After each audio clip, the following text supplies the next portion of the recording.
everything works. Everything looks good. I really hope. Hello, and how goes it?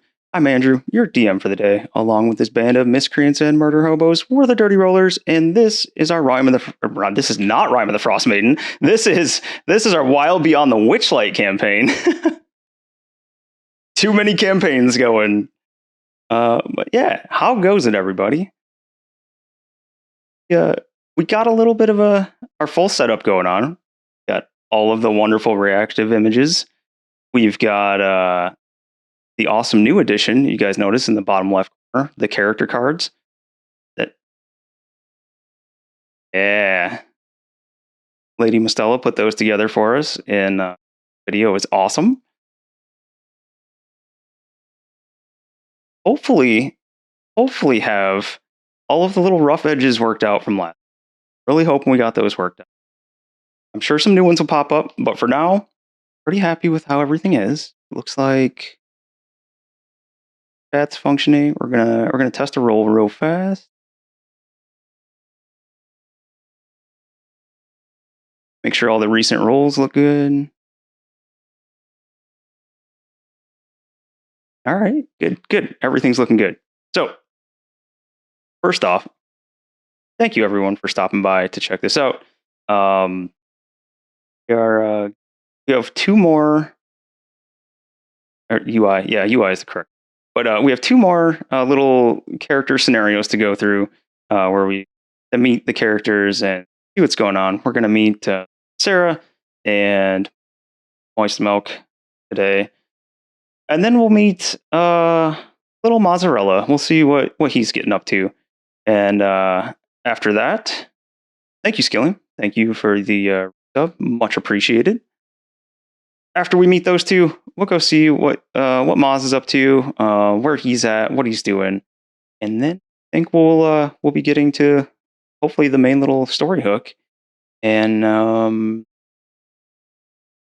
know how long time-wise everything is going to go. How to properly plan out time. Just hope we hit certain little events. And so we do have links. I think some of them just ran through chat for the YouTube channel. You can go there and check out our other campaigns. We have the Frost Maiden, as previously mentioned at the beginning. We have the Mudbutts Goblin campaign, which is super fun, chaos energy, all goblin campaign. And then all the Witchlight VODs will be on there once Lady Mostella gets them and she adds her awesome little intro. If you like Unicorn, probably go check it out or check out the first one. And recently I just had a little interview with an editor, writer, and designer as a freelance designer that has worked on D&D since 3rd edition. He was nice enough to come on and talk to me for a couple hours while I map. That was a really fun interview. And I'm going to try to do that about once a month if I can get on there. I know a whole ton of creative people. I try to convince one to come on once a month with me and do something like that. So you can go listen to that interview in its entirety on YouTube as well. So I think we're going to get into it now. Start here. So set up. If you guys see me go over and mess with this menu, you maybe can't see it. If you see the screen do weird things, it's because I'm trying to get used to a new setup. I'm going to click on all the wrong spots today. It's going to be a learning curve, but I promise I got it. It'll look nice as long as I can get everything straightened out.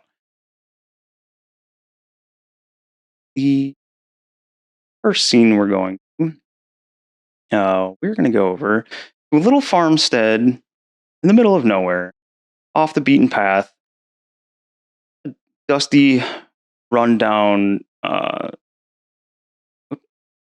activate, sorry. A little dusty, rundown farm. And behind the farm, there lies a little square-cut pit. Cera, you find yourself in said pit. It is about 10 feet down. It's got reinforced wooden walls. Everything down here is quite trashed and broken. You can see the hay bale, a little pile of hay. There's a stool in roughly both corners. You've been tasked with taking a fight here. There is a up top here. I'm gonna get rid of the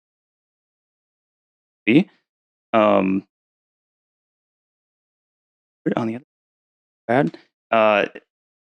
You know that this fight is set up by the host Bugbear Gurgad and his business partner, a little goblin woman named Meekin. They heard of your fighting prowess going up and down the land here, and they've invited you out to take on their particular champion, another bugbear. In fact, this bugbear is sitting across from you, matted fur, drool pouring down the side of its.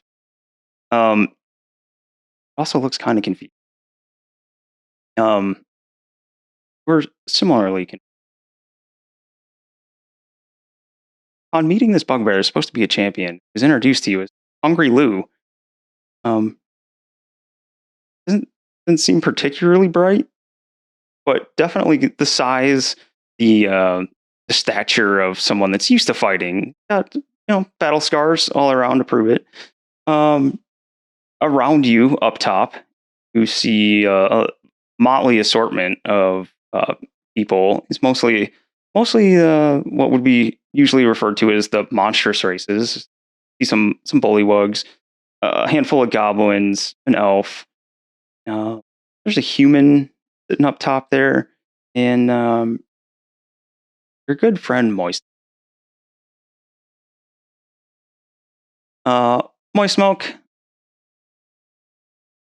Traveling around with Cera has been an experience. You guys are both veterans of the fighting pits. You had a fair few matches yourself. In fact, I believe you and Cera met in such fighting.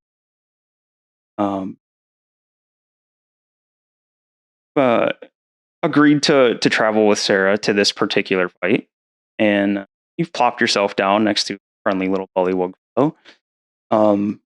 Hasn't said a whole lot, except the occasional croak and ribbit, and whatever else passes for their language. See, every so often he takes a large canteen and kind of pours it over, giving off a swampy aroma next to you. A weird mix. So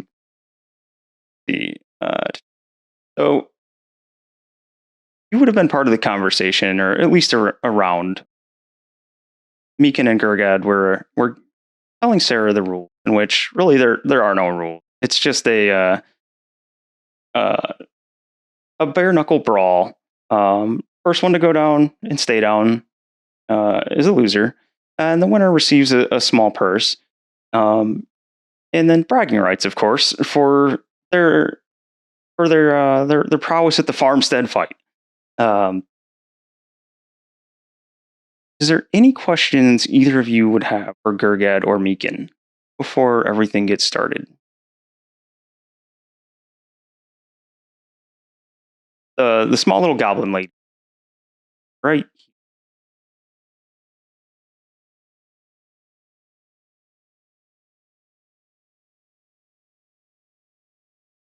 Also, Nikki, thanks for lurking.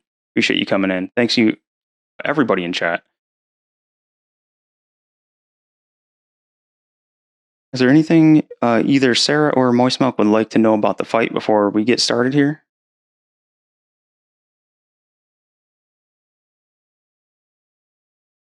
Just who to punch, right? Excellent. So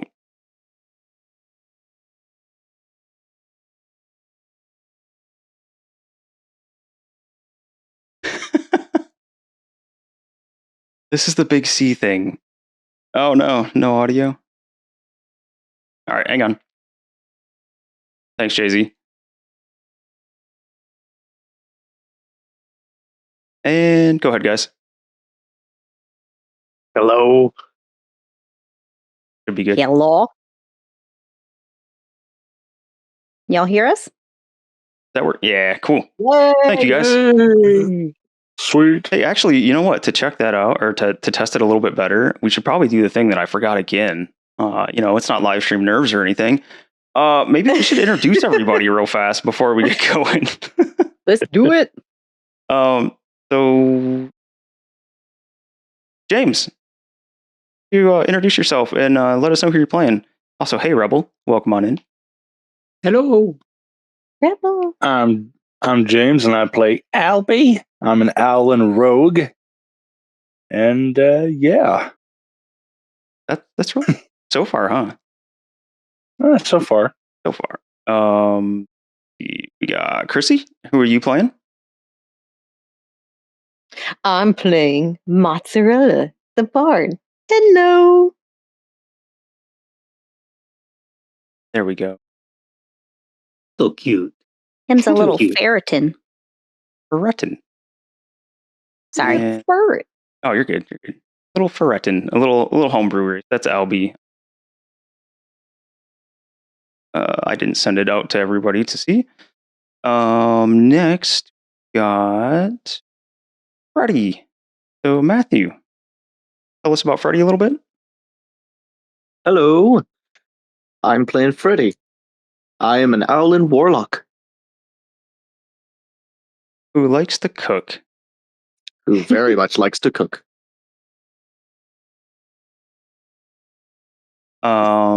Nikki, the art is General Tampon Mel here. One of the players will be introducing in just a minute. Garen, who are you playing? Hello, I play Albert Godwin, an Owlin Draconic Bloodline sorcerer. And and you just met his brothers, the other two you just saw.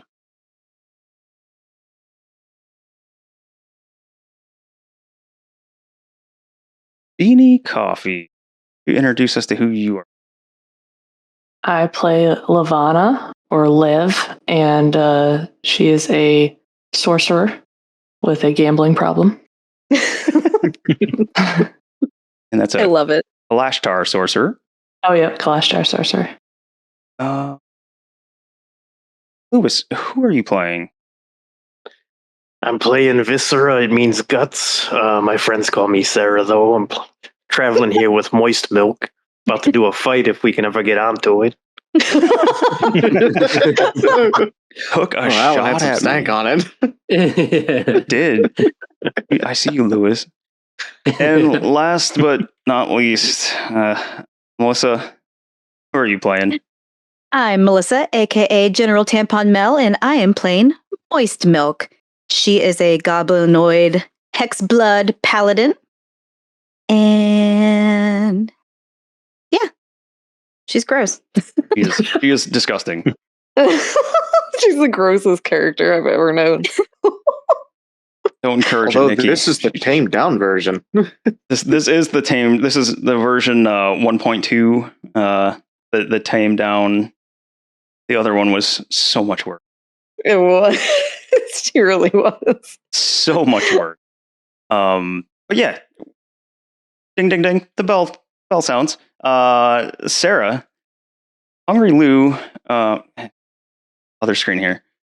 Hungry Lou steps forward, sizes you up and down, looks at you. He says, "Well, guess we should get on with it. I'm quite famished. Sooner I put you down, the quicker I can eat." The only thing you're going to be eating is soup. All right, give me some initiative, please. Yes.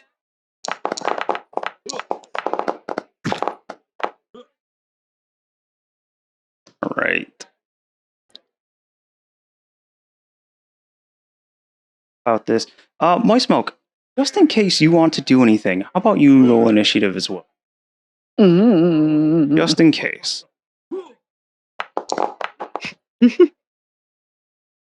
All right. So, Sarah. Lou comes over. He's popping his knuckles. He's really sorry. Not that I enjoy hitting ladies, but you're in my pit, so here we go. And he winds up and takes a... This is going to say Morning Star, but don't worry about it. He doesn't have a weapon. Get her, Lou. Uh-oh. Oh. That's not a good start. Oh no! What are you trying to do with our level I'm 1 sorry, characters? Sarah. Funny. So what's Ouchies. No. the good news is that unarmed attacks only do strength mod and damage. 1+ strength mod. So you take 6 damage off the bat, Sarah. If I With the taunt, crit. will that help? With the taunt? You could try. Go ahead and roll a performance check and tell us what you're doing to taunt. Oh, God. Performance. All right. Does not notice at all. Oh, I wanted to yell, but okay. And yeah, if chat lets us know the sound level is good. I know last time Moistmilk was a little bit quiet, but hoping to have fixed that. And let me know if you can hear the sounds too. Awesome. Thank you, Grim. And also welcome in. Next, Viscera. Ooh, a new scar. Thank you. Oh God! So I'm gonna rage now, if that's okay with you. Excellent. Yes, rage. Yes.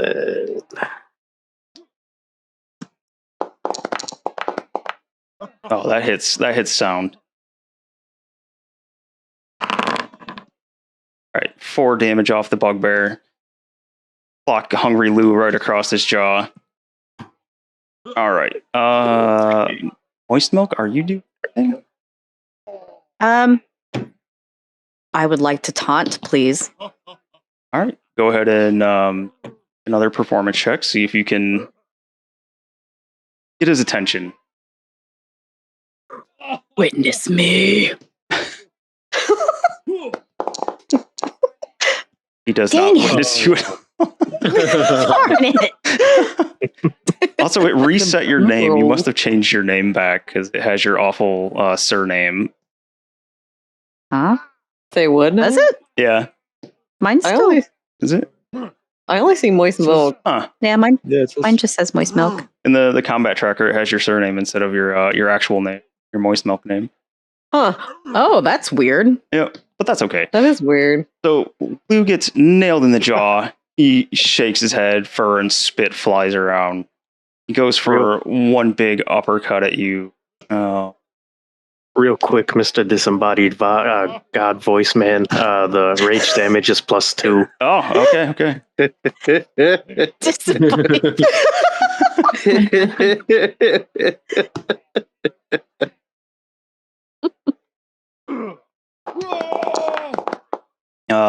Does 16 hit, Sarah?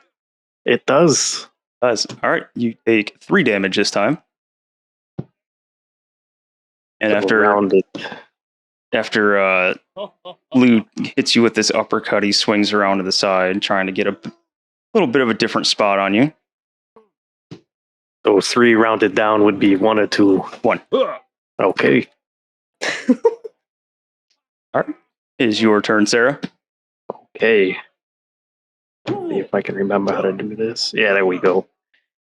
I love the. It's good. Ooh, Oh, he made the noise. You need to make the noise. Yes. he stole Beanie's Yes. grunt noise. All right, Another 6. another 4 damage. How are you hitting Lou? Oh, I'm gonna go right for the bread basket. Double Lou over. Big old exhaled breath. Hands on his knees. Lou's not looking great already. You just pummeled the crap out of him already. Is it? You hit much harder than you seem. Come on, I thought you were hungry. Don't you want to eat? Yeah, I want to eat, and either way, this fight ends sooner or later. I get food. The quicker, the better for one of us going down. You get the idea that Lou doesn't really care about the fight. He really just wants to eat. He's hungry. Don't make me feel bad for him. Moistmilk? I'm just gonna go, hungry, boo! Hungry, boo! The bullywug next to you.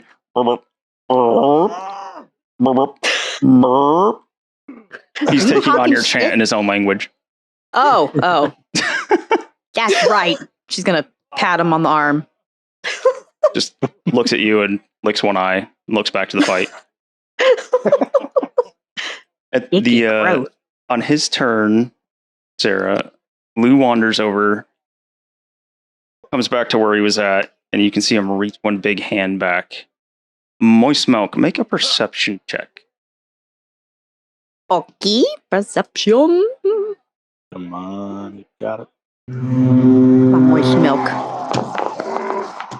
Oh, Yeah. 18 perception.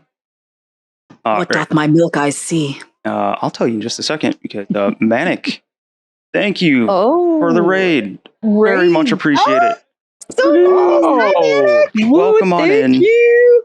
We are Manic. doing a little character scenario here with Cera and Moistmilk. They are down in a fight pit in the middle of a dusty farm. You guys came on at a good time. Yeah, very much appreciate it. So Moistmilk, you see over Big Lou's shoulder, you see this little humanoid-looking bandit up here. You see him trying to be as crafty as possible and sliding down what looks like a short sword. He's now reaching it over towards Big Lou. Lou's long bugbear arm is reaching back. He's trying to disguise it. Got his body between him and Sarah, trying to disguise reaching back for this. Moist Milk is going to use her mace and club it against her bagpipes that she uses as shield. It's like a makes a terrible noise, and she is going to yell and point at them with her mace and say, "Roses are red, milk is white. You're an asshole. Prepare to fight." And she's going to run over there. Because you don't mess with Sarah. All right. That was fantastic. You can have advantage on the next roll for your little rhyme. Don't encourage me, Andy. This one here, this bandit is he can tell that he's been caught. He pulls the sword back and takes it up in his own hand, getting ready to fight you. Joe, welcome in. Lou swears, "Stupid goblin. Lou's just hungry and wants to win." Just, he swings forward with this mighty grunt at you, Sarah.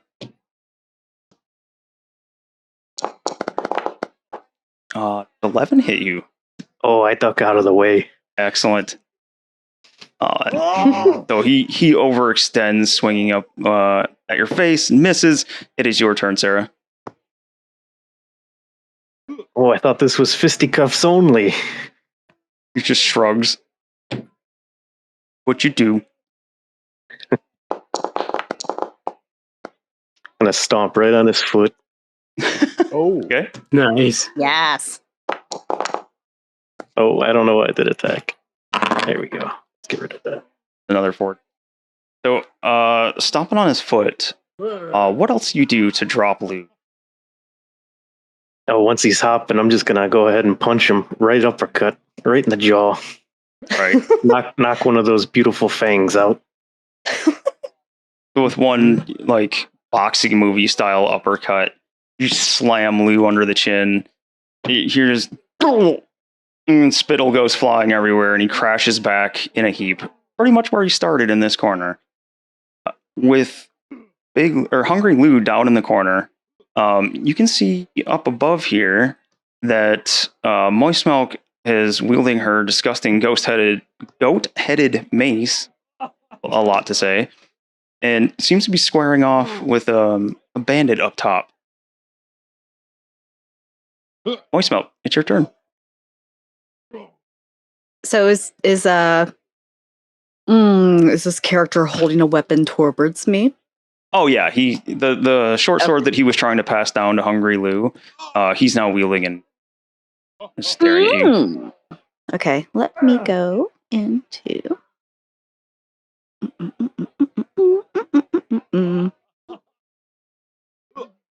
I'm gonna use my net that is made of my hair and say, "You're gonna find this hair hilarious," and throw it at him. Oh my god. Oh boy. Yes. Yes. A 15 hits it. And he's now restrained. Nice. What? You're using a net? No one ever uses a net in D&D. I know. I actually have to read it because I don't remember the last time I've seen someone use a net. And they're super handy. Yep. And this one's made of hair. That's right. It's her hair net. My moist It's a hair. hair net. Oh, I just got it. Yeah.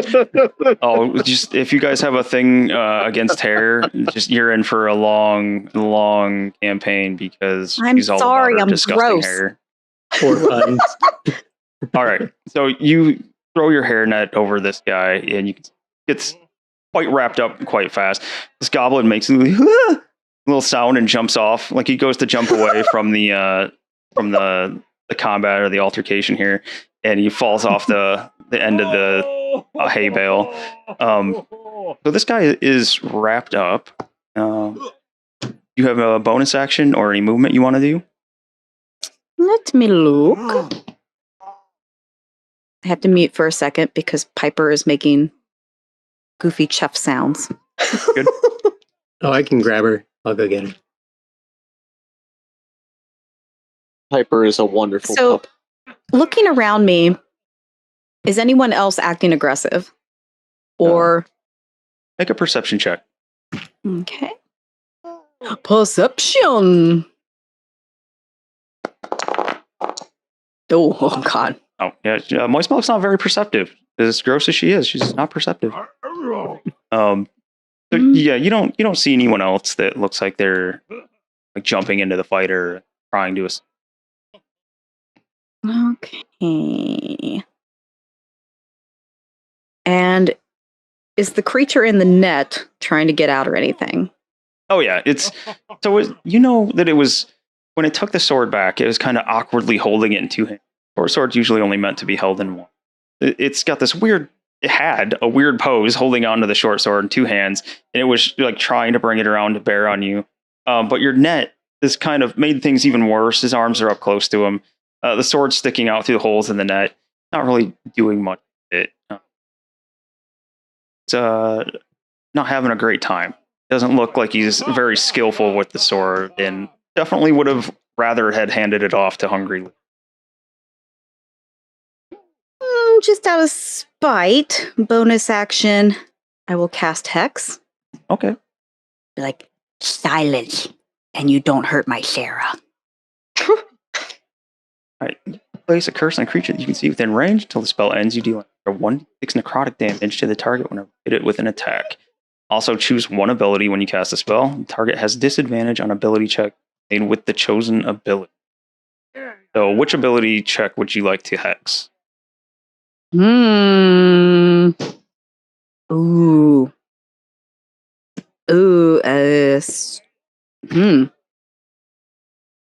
Ability check. So, I'll give you a little hint. To get out of the net is a strength check.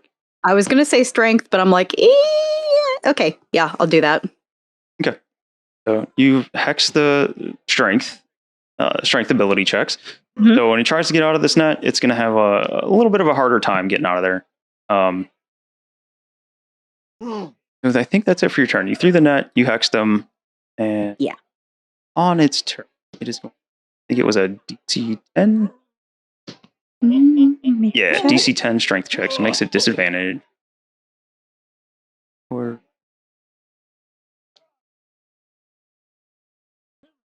yep, disadvantage. So strength advantage.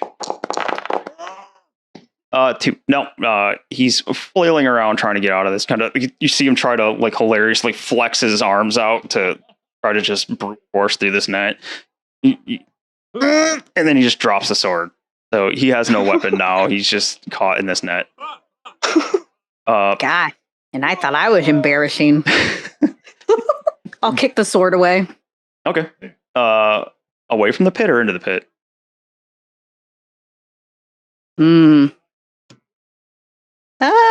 I think just away from the pit. Okay.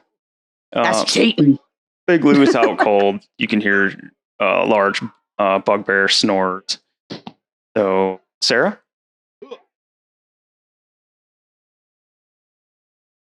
Can't believe you pulled a sword on Moistmilk. I'm gonna come up here and I'm gonna pull you into the pit. Cera, it was a toothpick. That sword was nothing. A strength, and this will be against his acrobatics at disadvantage, being tied up. Be athletics, sorry.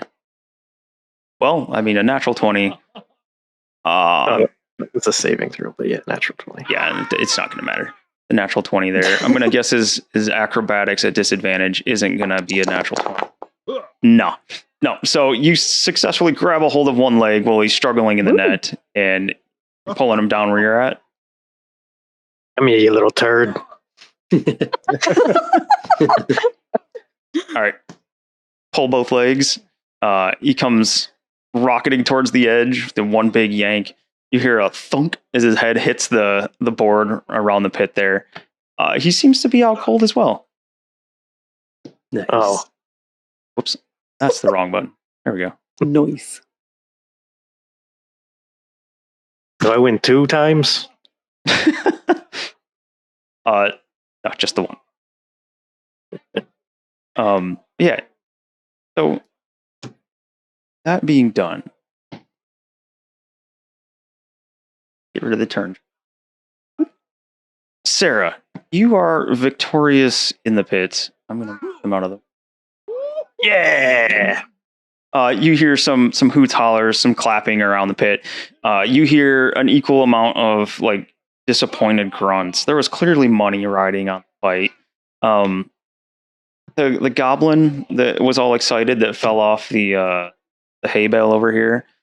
You hear the goblin gets up, rubs his head. Yeah, who won? Looks over at you, most. Cera, of course. What kind of question is that? Yes. He runs over to the. First got to get on the right screen there. Runs over and looks down at Cera. Thank you. Just made me a great deal of money today.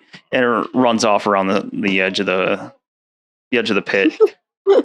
Not in the forest. What a weird little shit.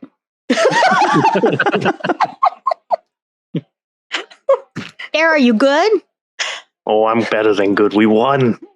Yeah. And she's going to fist bump Cera. All right. Cera, you're good to come up out of the pit now if you like.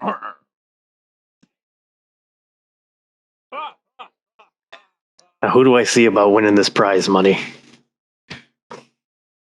Where'd you go? You would be going to the goblin and the bugbear end of the pit there. I think it's the 2 ugly people. Let's go see them. Following you.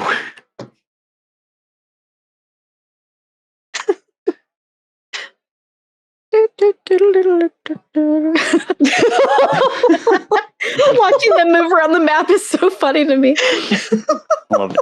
That's why I encourage you guys to move your tokens. It's entertaining.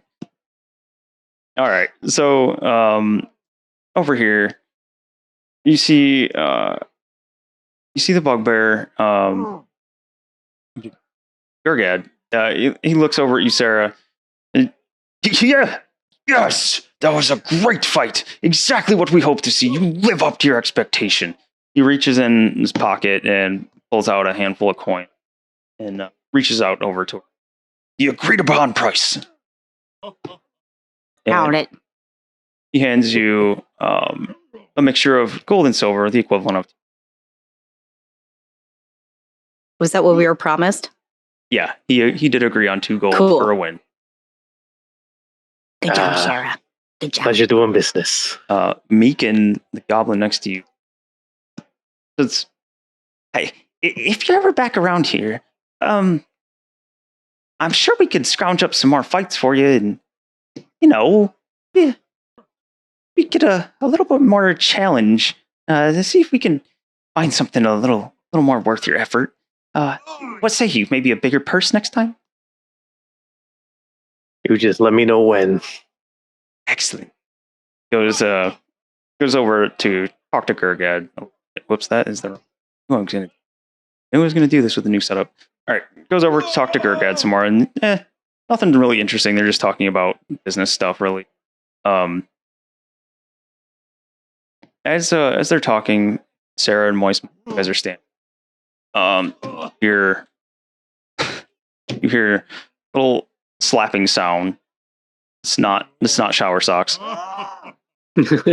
Aw, that's disappointing. He should have been in the audience. You get a tap on the back. Oh, whoops. Hit the wrong button. There we go. Hear it. Rabbit. And the little bullywug that was sitting next to you reaches out and hands you an envelope. Thank you. And I guess I will open it up. It looks at you. It bobs its head. It licks one eye, licks the other, and just hops away. Moistmilk's going to turn to Sarah. Do you ever think about licking your eye? That's really weird. Anyway, it gave me some mail. So she's going to open it and see what it says. Inside, you get a letter, much like the ones received last session by the Owl Brothers and Lavana. Your letter is one of welcome to the area. It says, Viscera, I think I spelled that right, and Lady Moistmilk, I cordially invite you to my home. I have matters which I could use some help with. I would love for you to assist me. If you could, please meet me at the below address as soon as possible. Can't wait to meet you. I've heard nothing but great things. Madryck. You know a Madryck? I don't, but he wants to meet me. Nobody wants to meet me. That's kind of cool. I guess we'll go, yeah? If we don't like him, we'll punch him in the face. Works for me, but first we should stop and get some milk on my winnings. A woman after my own heart. Fantastic. Okay, so with these two, I presume you are off to the milk bar. That was The milk bar. Yep. Is that a cow? That got me. Sorry. One It's whole like in cow. Zelda. There's a milk bar in Zelda. Yeah. So yeah, you guys are heading off. It is the address that's on there. You guys recognize. It's a little ways away, but not too bad. Probably take you a few days of travel by foot to get there. But yeah, you head off. Pockets a little more full. And Sarah, with the enthusiasm of the fight, rolling Moistmilk, got to do Moistmilk things and throw your disgusting hairnet on someone. Get a little pep in your step. Maybe you'll get there a little sooner. Before we switch over to our scene and meet one of our other members, I want to go ahead and give a thanks to William P. Walrus and Legitimine, Bad Panda. Thank you guys for the follows. Appreciate it. Thank you. Thank you, everybody. Thank you. Go to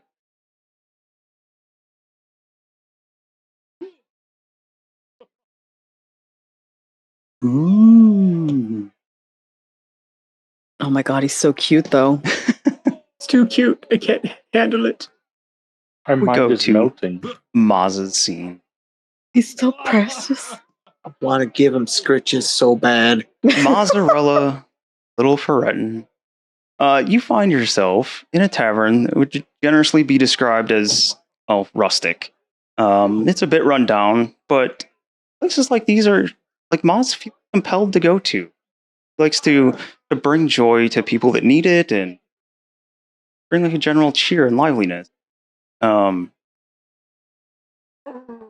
You accepted the barkeep's request at this small little inn to kind of lighten the mood here, liven things.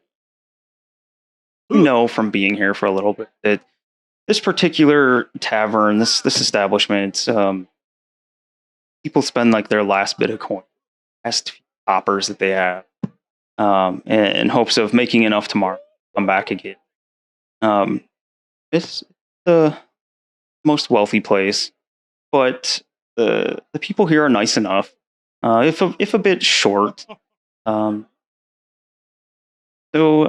the barkeep here's asked you to kind of liven things up if you could. He's offered you a small sum of money. You can get everyone's spirits. That maybe if you get everybody's spirits up and you like the gig, that maybe you could have it back, or have another gig here. Have you back? Having taken the gig, wander up and what is Moz thinking walking up to the stage? Are there a lot of people here? Seems to be about a dozen or so people in attendance. Do they look like they're happy? Like, what is their mood? Are they kind of glum? They are here to drink their sorrows away, by and large. Okay, so mostly glum. Mostly glum, yeah. As he's walking up there, he's probably thinking, there's a lot of sad-looking people in here who could use some cheering up. Bad people.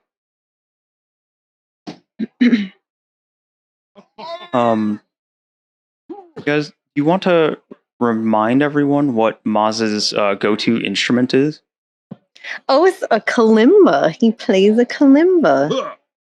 And for William P. Juarez, thank you for the sub. For use, if you missed the little character introductions at the beginning, that we Mozzarella here is a deaf bard. He plays his little kalimba and tries to bring happiness to everyone.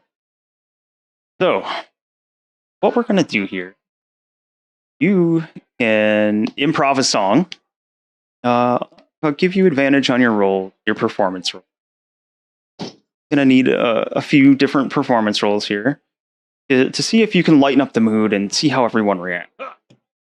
You don't have to perform, sing a song, but just a nice little bonus if you'd like.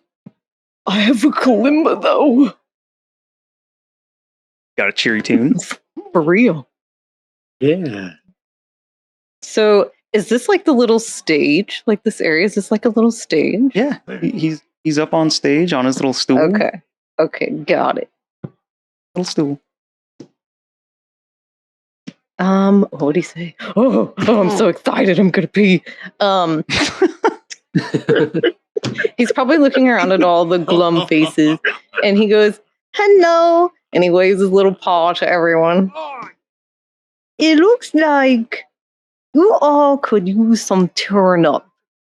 I'm a play for you. And he gets his little kalimba out. And he's deaf. In case anybody did not know who wasn't here for the character introductions, he's actually deaf.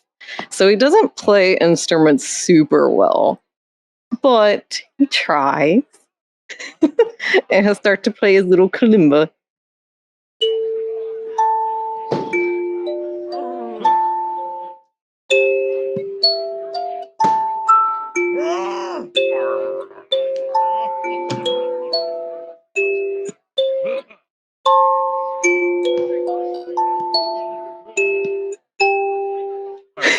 Could you hear that? Excellent. Yeah, that came through great.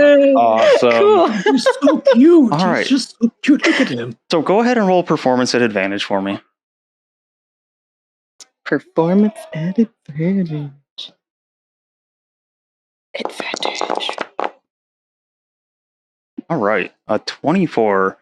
Everybody that had their hands down or had their head down, kind of leaning forward over a mug, is kind of absent-mindedly picking at their plate of food. Seem to have at least gotten most people's attention.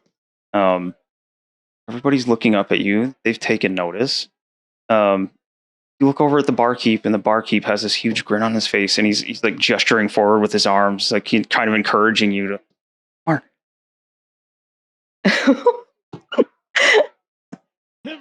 I guess he'll keep going. Yeah, I suppose. Yeah, just another little one. So he'll play a little bit more.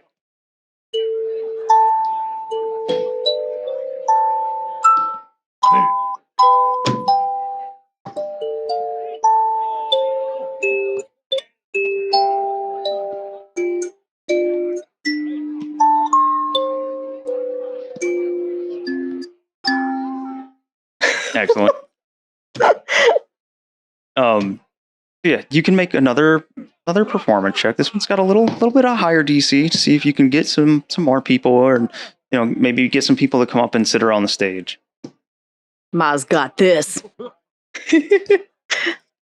Performance advantage. Excellent. Yes. Maz OST win. Yeah, so the people that you kind of got their attention, you got them to stop being like thinking about their kind of blah day that they've had, or kind of poop existence. They've actually like moved up and pulled up chairs around you. Empty chairs in the scene are now full. There's people sitting all around. Sawhan, thank you for the sub. Very much appreciated. Thank you. People in the corners that were sitting and having a conversation stopped. They're looking in at you now and paying attention. The whole mood of the tavern has changed. In terms of, it was dire. It was or dour rather. Kind of sad. Like, people are just here to get drunk. Like, now people are like taking an interest in it. You can actually feel the vibe change. You see the barkeep. He looks over one more time, and you can see him. He's almost got his hands together in prayer, just like, oh, come on, one more. Encore. Encore. He's gonna look really happy. He's grinning because he's brought joy to this dark place, and he's going to say, "Even in the darkest of times, there's always a light." And he's gonna cast light on his kalimba, and it's gonna start shining. Nice. All right, you got another one? I suppose. Here's another little short one. I think everybody likes the kalimba music.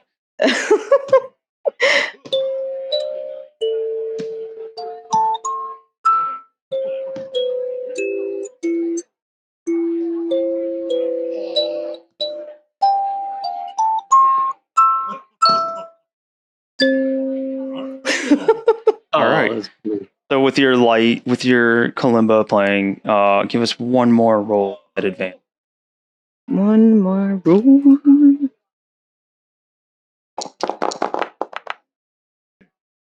15? 15 does it. So Whee! 15. You have people during your song. You have them kind of like nodding back and forth. They're getting into it. They're getting into your song.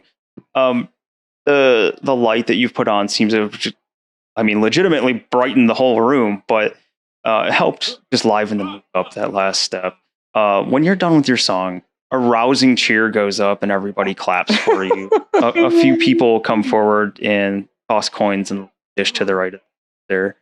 Not a lot, but you know that this is money that people would normally have spent on drink before they had no more money and just went home. The barkeep is doing, like, he's got his hands together again, like they're up close to his chest, and it looked like he was rocking back and forth with it in time of the song.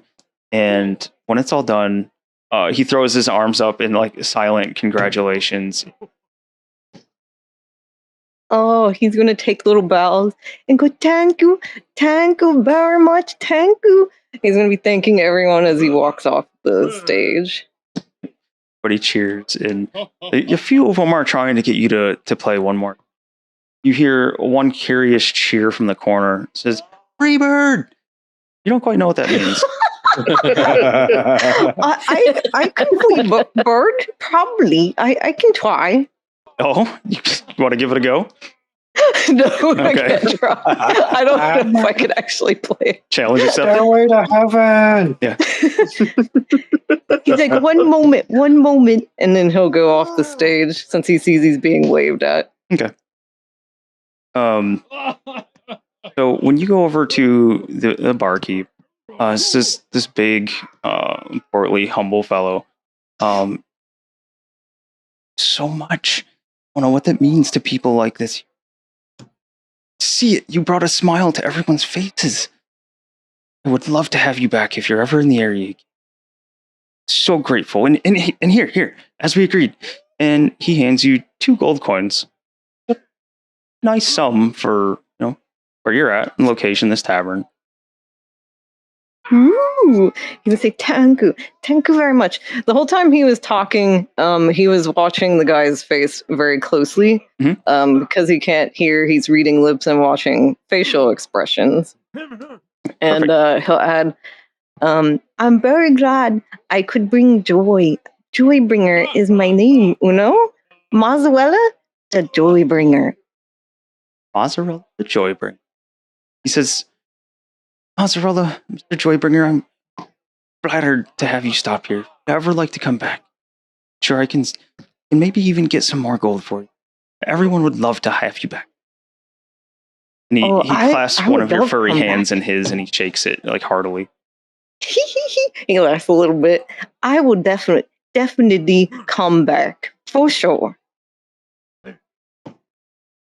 And it's one small more bit of appreciation here. A drink on me. And he motions over to a bar lass, and she comes over and hands you, or instead of hands you, she asks what you would like. Oh, I can have. Oh, what? Oh, he starts getting excited because he doesn't know which thing to get. What drink? He thinks for a minute, and he doesn't know for what have. What do you have? Well, have ale.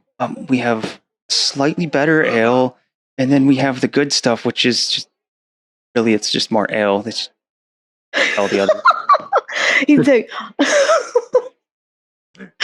it's all ale. Yeah, it's just different ales. This is not a fancy establishment at all. He goes, I would take ale. Says, well, I mean, like she sees you like sitting there thinking about it. She says, I mean, get you some. Oh, what? Oh, that's my favorite, actually. Actually, favorite. Yeah. Okay, I'll be right back. And she disappears for a second. She comes back with some for you. The little tin cup full of water. And she says, I know this is kind of weird, but I was given this by someone earlier. Person just wearing a real dark cloak. What he said at the time kind of confused me. I'm not gonna lie, but he had to give this to, and I quote, the little furry fellow playing pleasant music.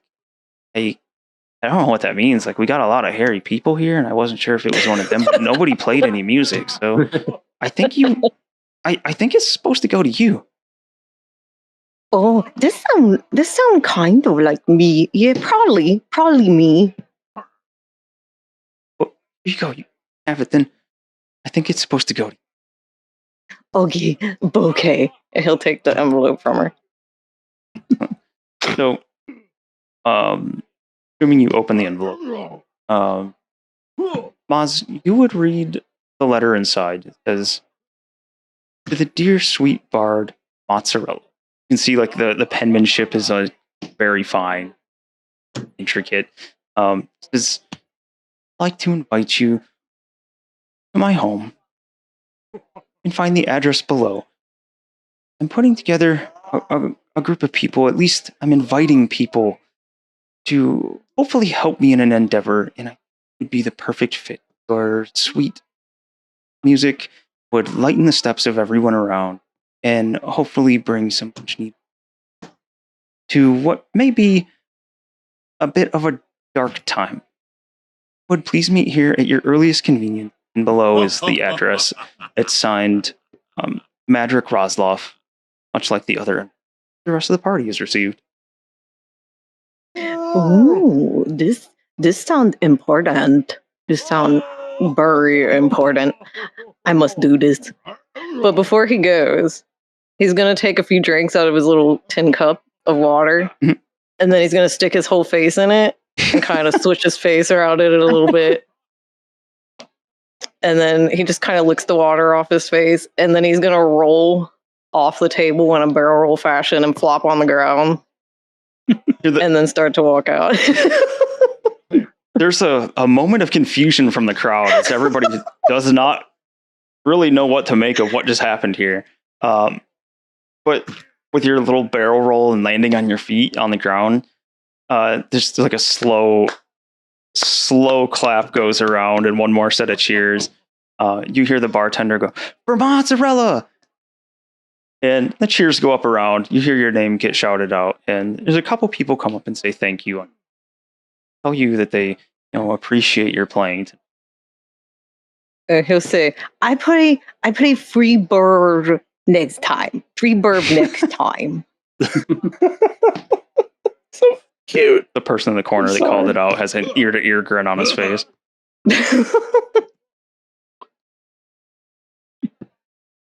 So, that is the end of our little introduction scenario, I believe. Yay, mozzarella!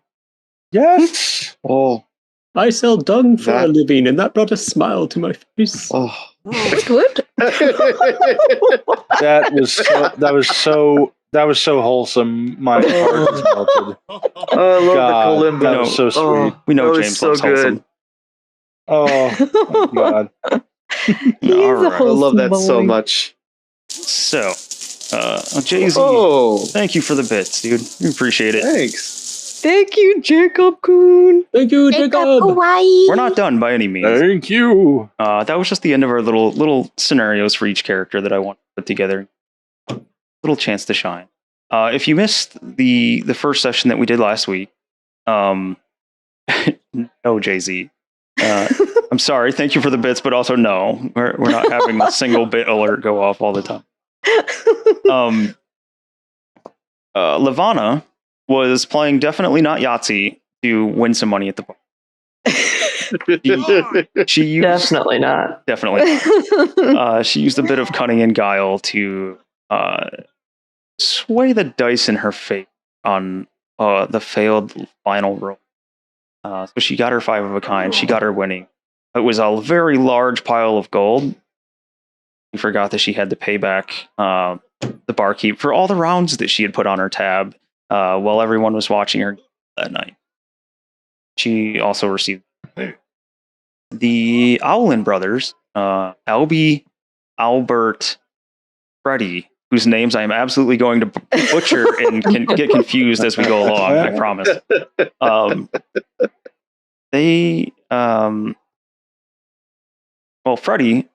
Freddie took part in not a baking contest, but he showed Bethelby of Bethelby's Bakery how to make his family famous snickerdoodle cookies. Snickerdoodle pie? The pie? It was cookies. It was cookies. Okay. But I think pies were mentioned at one point. Yeah, that's what it was. He impressed Bethelby and actually gave her the recipe to his family famous, and he hooked him up with a bunch of bear claws, if I remember right. Oh yeah. Beta the dice, thank you for the follow. We appreciate it. Albie and Albert in the general store both purchase some goods and swipe some stuff as well. One of which being a compass. I think you got the compass legitimately, right? Yeah, I actually bought that. Yeah. The compass that you bought, which was incomplete, Alfred was trying to fix it. That was the Duergar shopkeeper. He was trying to repair it in hopes to sell it later. But you took it, paid for it, took it while it was still being worked on. And in fact, upon walking out, the compass actually led you over to a little cart, a little like a merchant's cart of sorts, but it was all closed up. There was a letter slot in it. It spit out a letter that also invited the three of you, Madryck's house. There's 3, 4, 6, 7. I think that's everybody. So everybody got a similar letter being summoned to Madryck Roslov's house. And in fact, that is where we go next. After a few days of travel for each of you, make sure this is good. There's a single bit. He's trying to help Jay-Z get the single bit alert back. All them singles, them pennies. It was the penny going around the coin drop thing from our youth. I can't remember what it's called. I did too for a moist bit. I'm sorry. A moist bit. A moist bit. I'm sorry. Something's coming in for everybody. I do apologize for James, what are you doing? Whoa. You were in the game. What are you doing? It was too wholesome not to reward. I'm sorry. What job? Oh my goodness. My son. I couldn't not reward that. It was just too cute. Thank you. Tanku, Man. Oh, I love Jay. this setting. Appreciate it. Oh, so pretty. So, Man, I General, love you this. raised that boy right. He had steak today, remember? That's right, I did. I was feeling generous. I had steak and potato. so Steak always makes him generous. this is the part where I warn people that get mad at DMs that read the book text. You're probably not going to like me very much because I'm going to use the book text occasionally, and this is one of those spots. So I'm sorry if you don't like it. I'm going to use it. It's there for me to use. I'm already paying attention to like 50 different things. So You're the DM. Do what you want. Yeah, that's what it's there for. It's a fair warning. So you've been summoned. Whoops. Actually, I could probably change this so we don't hear people getting hit in the face anymore. Oh yeah. What do you mean? Just getting punched right in the face. Someone's obviously getting mugged behind that giant pumpkin in the Oh background. yeah, and that was playing for Mozzarella too. They were so happy they were punching each other. Hey, that worked a little bit. It was a tavern brawl, technically. It was a sad blaze. There's a mosh pit. Yeah, there we go. Mozzarella's Kalimba playing inspired a mosh pit. A moist pit. No, moist pit. I thought you weren't encouraging her, Matthew. Oh, I'm not. I'm just calling it out. Oh, goodness. Sometimes you got to head it off at the pass. So all we're doing get some better music going here for the scene. And yeah, Fate of the Dice. General's art is fantastic. He did the all the character portraits and the reactive images you see on screen right now. It's so good.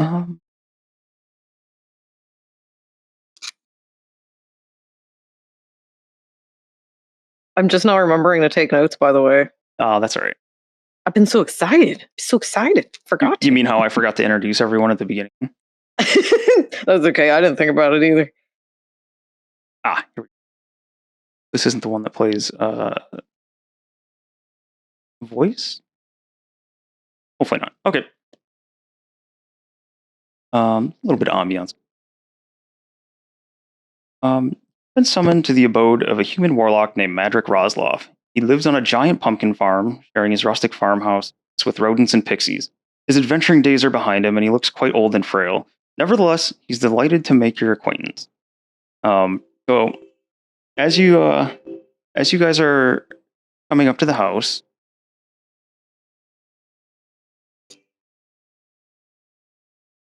And we'll say good night to Fate of the Dice. We appreciate you stopping in and hanging out with us tonight. Yeah, You can thanks catch for up with coming. it on the VOD tomorrow. Thank you very much. So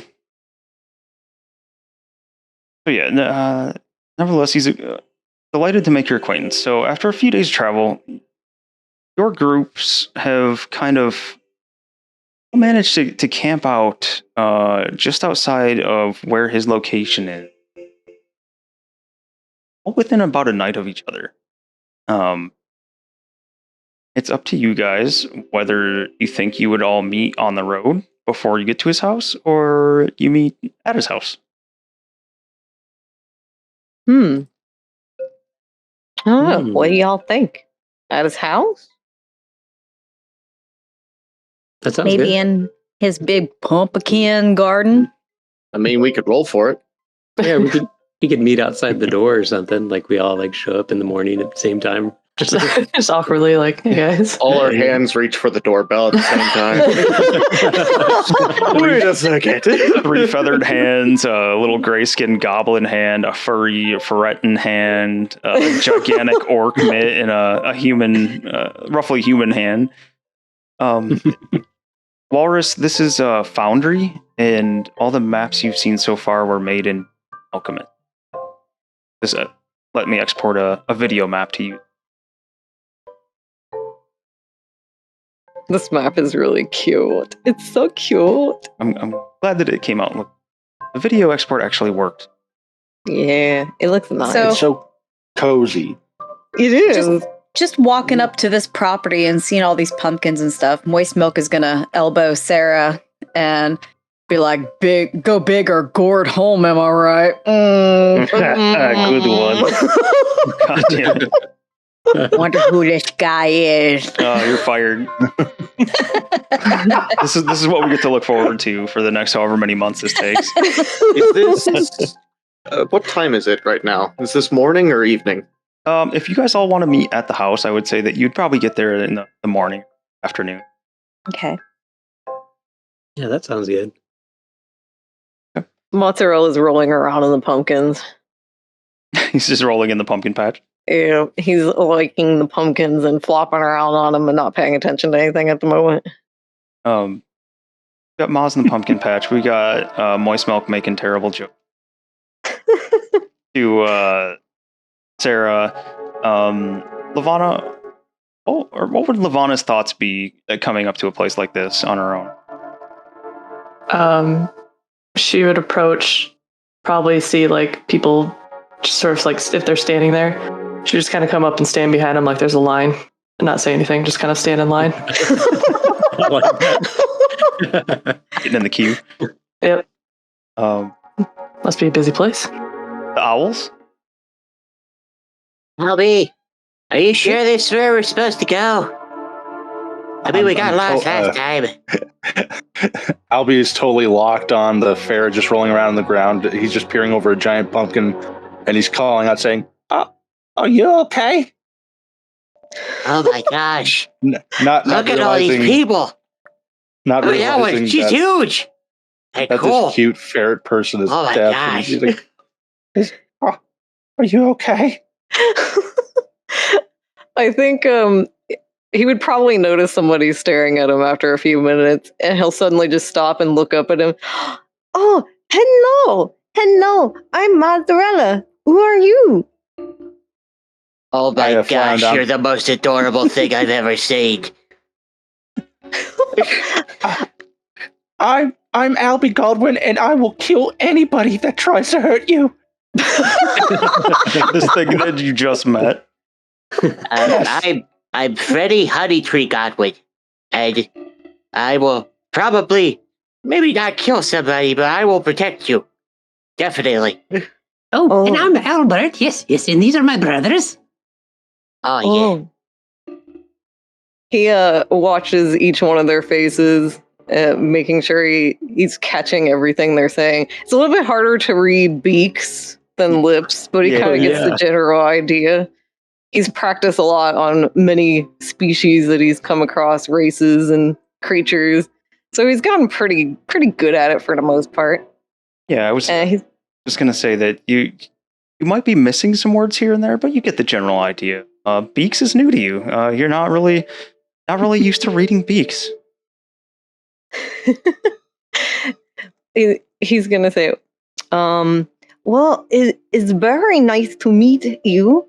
Did you get invited here too? Yes. Who's got the letter? I. Oh, I have it. Yeah. I open up my fanny pack and pull out the letter. Mr. Reslov asked us to come here. Wait, did you get a letter too? I do. And he pulls out his little envelope and wiggle it around. Me too. Wait, did everybody get letters? It's like Hogwarts or something. Moist Milk is going to side mouth Sarah. What the hell is happening? Are you sure this is the right address? Check the note again. Oh, for fuck's sake. And she pulls out the note and she's all frustrated. You read it. I'm flustered. And she gives it to Sarah. Oh, what's the height difference between you two? One being a half orc and one being a little goblin. I'm 3.5 feet. 6'1". Amazing. So almost 3 feet. All right. Would you like a bear claw? It's a few days old though. Moistmilk hands you the letter. Yeah, this is the right address. I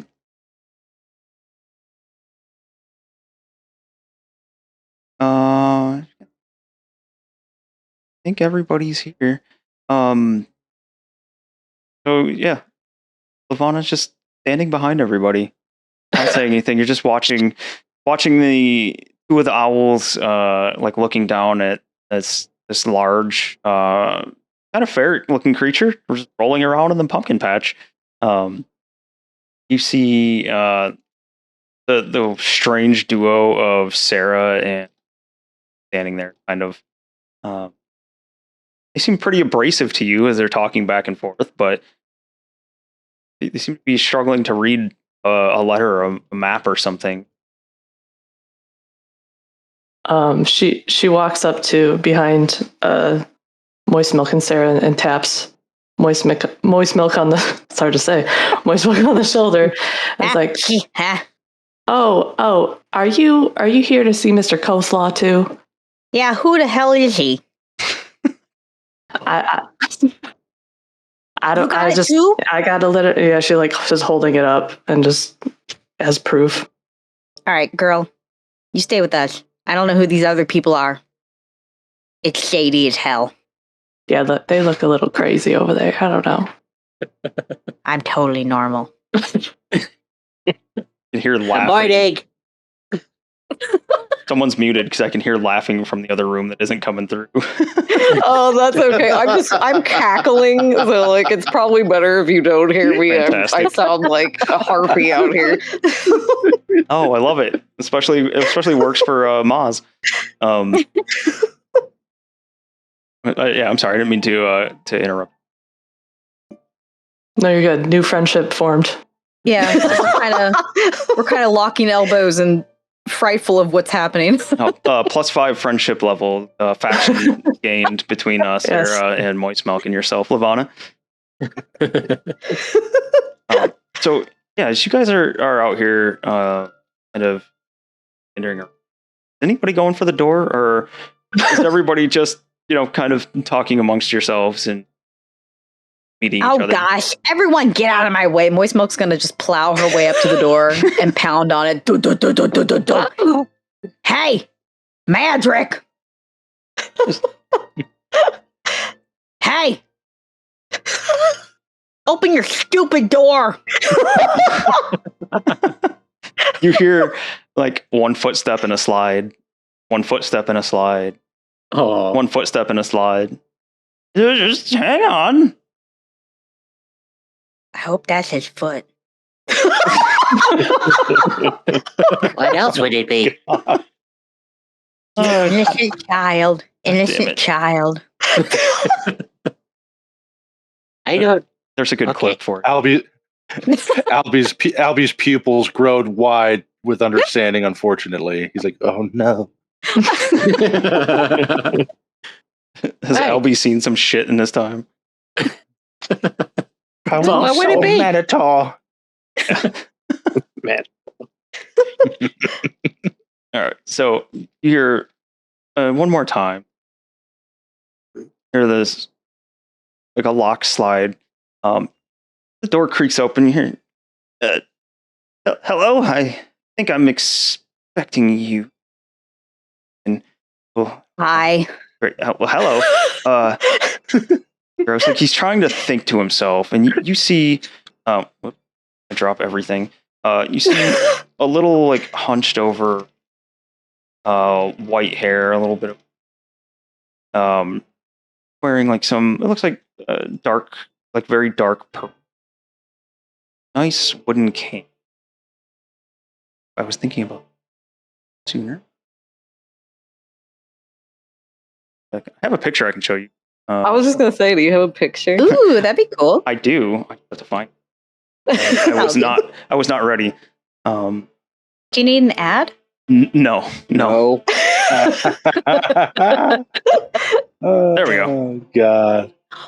Oh my god, he's so cute. Got little fairies with him too. He He's got a little mouse on his there's a mouse on foot. his foot. Oh my god, he's so. Oh no, the owls are gonna eat that. You know how many times I've looked at this image and never noticed the mouse down there? Oh, that mouse is so dead. I think Albie's a little too enamored with moths to really notice a mouse at this point. Careful, MM. I think Maybe. he's a wizard. That's the only explanation of how everybody showed up at the same time. Right? No Magic shit, letters. yeah?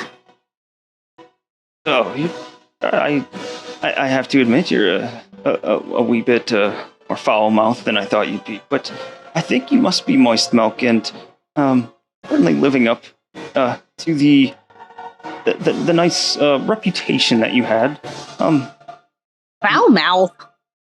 Yes, foul-mouthed. You can see the little like little green blur goes. Fairy goes buzzing by. He's looking up over you, and he spots Sarah. He says, There you are, young lady. I'm humbled to have you here. I've heard so many good things about your fighting prowess, and if you accept my offer, I think this group could really use your muscle." And he's making the kind of excited old man gesture, getting into like trying to do the arm flex. He looks around and he says, "One, supposed to be 3 feathered friends. Where's the other one?" Three. Yes, the 3. Us 3. Where's the other one? Oh, what's going on? Hello? Oh, kindly watch the pumpkins, please. Just take a long time to get this big. And these pumpkins, by the way, Mozzarella, and actually the owls, probably. How tall are you guys? Like, pretty damn small. What are we? Yeah. 2-3 feet? 2 feet. Yeah, these pumpkins are ginormous. These easily hide all of you behind just a single pumpkin. Sweet. Are those fairies? He looks over at each shoulder and you see a big old grin go across his face. He's like, yes, these are my fairy companions, yeah. Oh my gosh. You- That's so cool. If you like these, the little endeavor that I would like to send you all on, I think you would maybe even see more of them. It's something that maybe sweetens the pot a little, hey?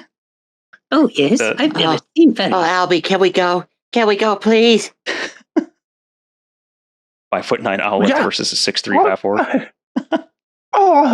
I'm so down for this adventure, whatever this is going to be. Oh, it's gonna be so cool. He looks around and he says, and you, rolling in the pumpkins, how have you fared on the journey? I know you, from from all accounts, are a little hard of hearing, like myself. Chuckles again. How are you? I don't know if he was looking at his face. He probably wasn't, but he did notice that everybody was turning away from the pumpkins and looking at him. So he'll pop up over the pumpkin and see the guy with the fairies, and he'll say, "Hello, I did not see you. How are you? I'm Mozzarella." Welcome, Mozzarella. Welcome. I am very, very happy to have you here at my home. This is my pumpkin farm, as you could probably see. I hope your journey was splendid and without peril. Oh, full of much joy. And these pumpkins, these are very, very wonderful. And he's like rolling off of one and plopping on the ground as he says it. Excellent, excellent. When inviting people, I tried to pick individuals that had a little bit to offer to everyone, and not just themselves. And I think that you would lighten everyone's step on the journey. I think it could be fraught with danger. I be honest, I'm not entirely sure, but I think someone such as yourself could really lighten the mood for everybody and bring some cheer in what might be a dark place. Oh, yeah, I'm very, very good at that, actually.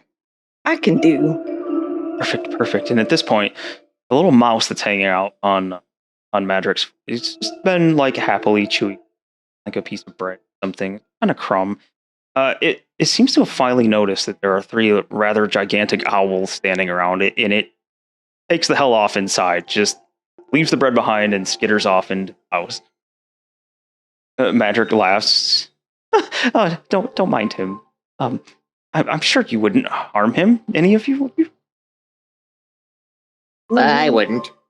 Albie's hands are all clenched up excitedly, just looking at Mott's, just thinking, "Oh my god, we're gonna go on an adventure with this cutie pie!" He's too distracted to even notice the damn mouse. And Don't Albert, worry, I cooked a mouse this morning. He was fine. that you see Madryck's face sag a little. Albert just he tucks in his scarves a little bit around himself. Just tries to hold himself back. I think I'll have to watch you. Please don't eat my friends.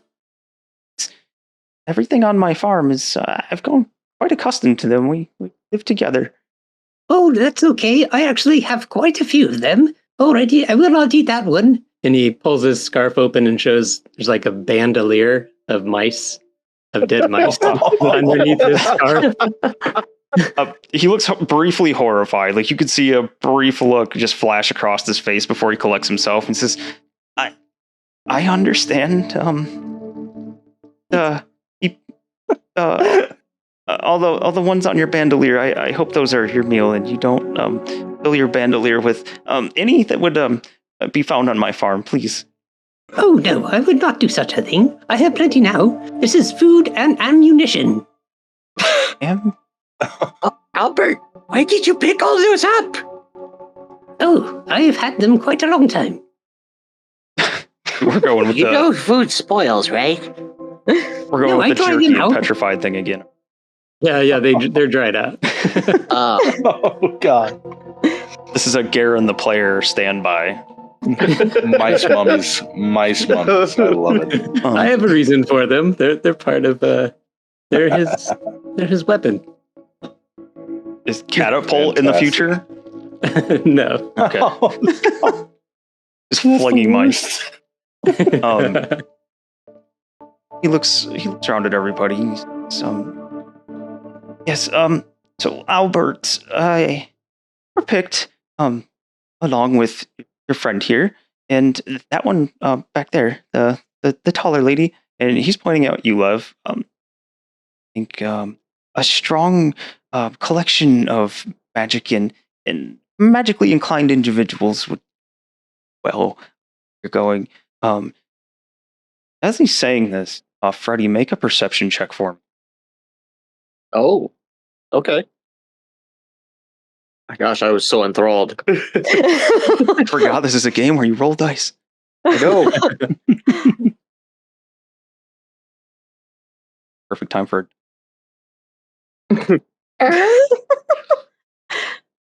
Oh God. Hold on. you forget Thunder's how. doing something weird. Oh. If you have a physical die handy, I'm sure you don't. Could roll one of those for now. I got it. I say this knowing full well you probably got like a 20-pound bag of D next to you. I just that's across the room. It's being a little funky for me, but I'm gonna do it in Beyond. It's a perception. Yep. Alrighty. It's gonna be a flat roll. And that is a natural 1. Oh, Okay. I'm too enthralled by like how cool everyone looks and the fairies and the giant pumpkins. Like, Oh, it's so very things. It's amazing.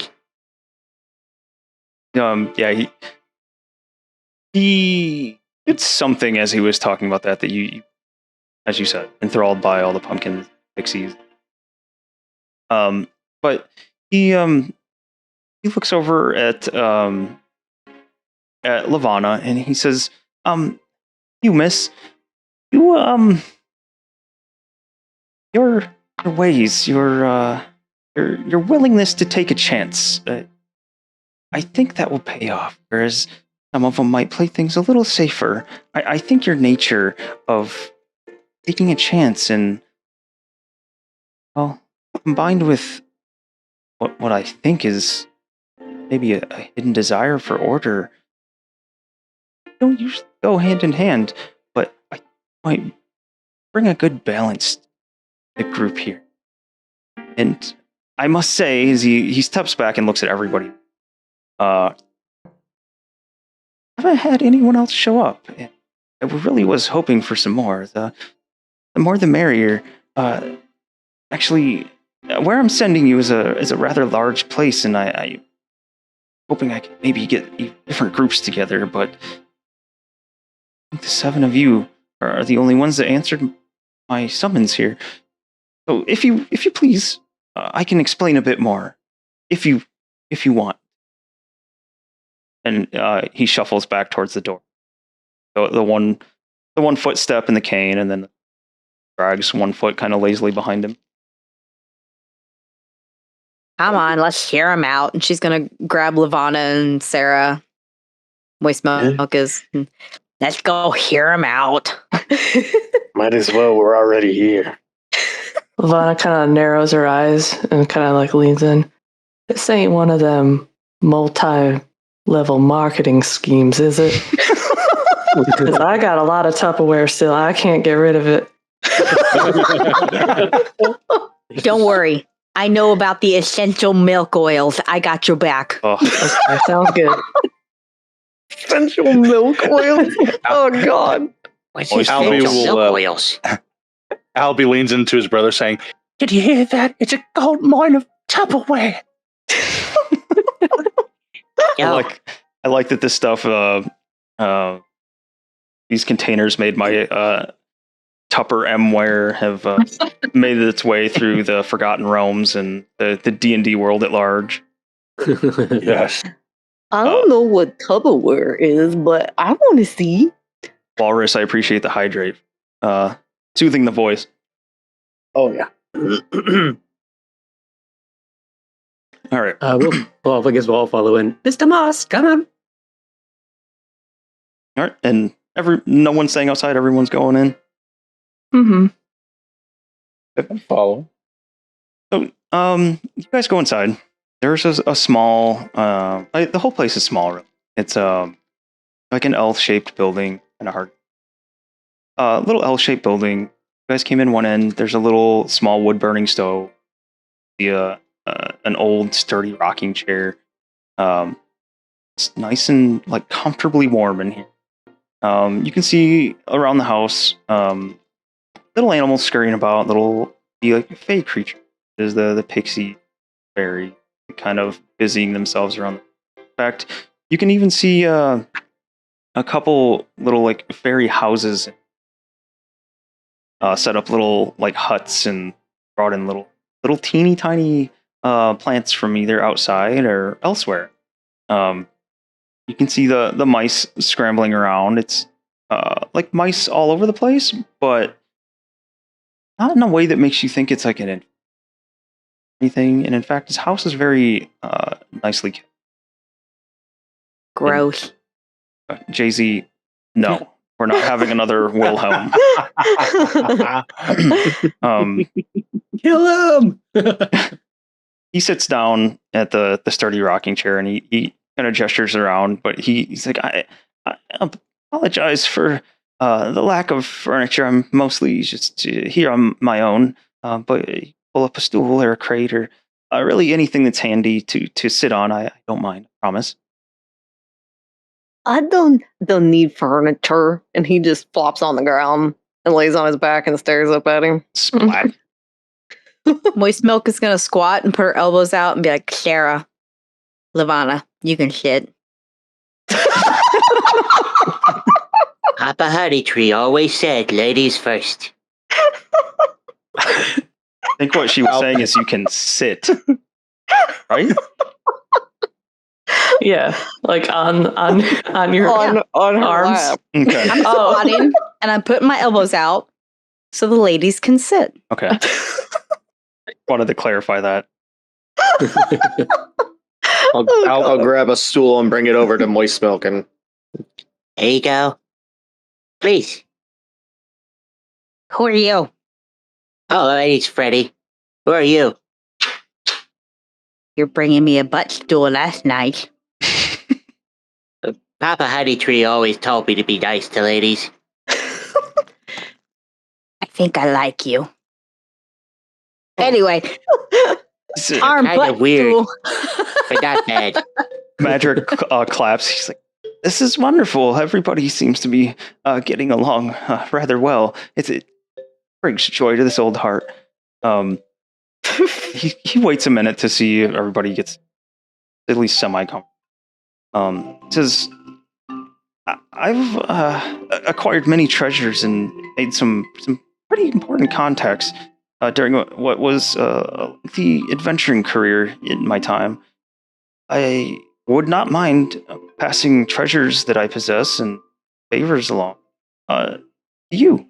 I'm owed some large favors, some powerful individuals. They're bound agreements on paper and everything. But in exchange, I would ask that you travel to a place called Prismere, a domain in the Feywild, and find out what fate has befallen the Archfey that rules it. Archfey there, Zablina by name, my patron and inspiration. In fact, the actual source of the powers that are admittedly waning, still have them." And he looks around at everybody. Take a second and make sure everybody's kind of taking in what he... AKA, are there any questions? Prismere in the have any of Fey. us heard the Feywild? Yeah, Feywild would be a pretty common-ish. I don't think anybody has been there. None of you have been there, but you would all have a vague notion of what it is. And what was that, Melissa? Prismere, a patron, source of the Feywild. Sealy Court or no? Actually, You can tell me later. It's okay. yeah. Moistmilk knows of that, but that's okay. We can talk about that later. Oh yeah. Moistmilk would know. My bad. Okay, cool. Is he being forthright with us? make a patented James insight check. Oh, Yes. the insight. Oh, come on. I was waiting for it, man. I was waiting for it too. That's a 5 altogether. A 5 altogether.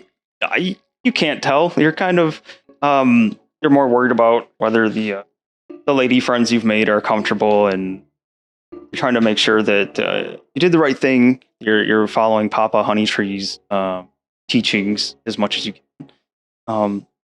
Kind of I think this would be one of the bigger groups of people, and like definitely a mixture of people that Freddy would have been around. Oh gosh.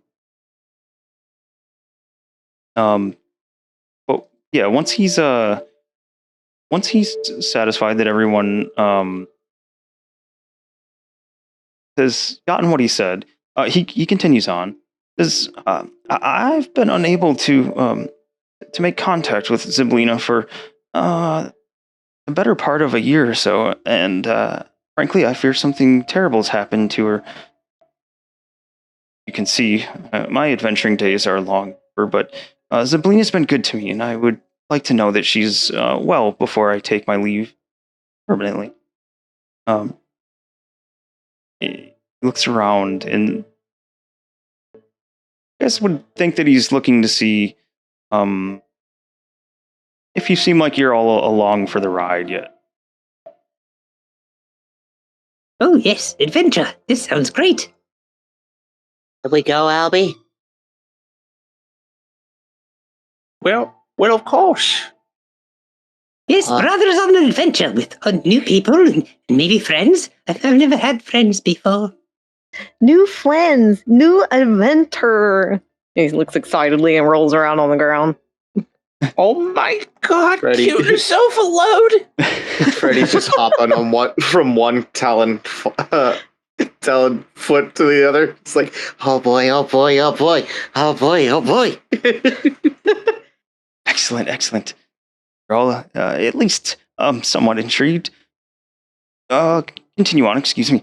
So, about every 8 years or so, our world is visited by a traveling extravaganza called the Witchlight Carnival. It's recently returned and is camped just 3 short days travel from here. Asking you now because at any time the carnival might pack up and leave. Seeing maybe a week or two is all you have to get there. Is to stay a while and let as many people partake and enjoy as possible. The carnival also is your only true safe route to the land of Prismere.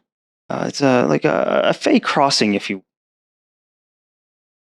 would. I would ask that you go to the carnival and see if you can cross into Prismere. Find Zyblina and help her if you can. Return with proof that she's alive and well, and upon your return, all your hard-won earnings all of the hard-won earnings of my adventuring career, they're yours. I would give them to you. Oh, so this is a paid adventure then. Oh, absolutely. Being an adventurer myself, I fully understand that adventuring should be rewarded. It should cost. You should get something out of it. It's a danger to your whole life. You wind up like me, and he kind of like gestures to his hunched posture, not unlike the bum leg and the cane. Well, you just need to do more stretches, that's all. Oh, this is actually very good advice to follow. Some yoga. You could do yoga, and then he twists yoga. up into a weird knot shape. Like this. You can do. It helps. Moz just goes into the typical ferret pretzel. Yeah, ferret pretzel position.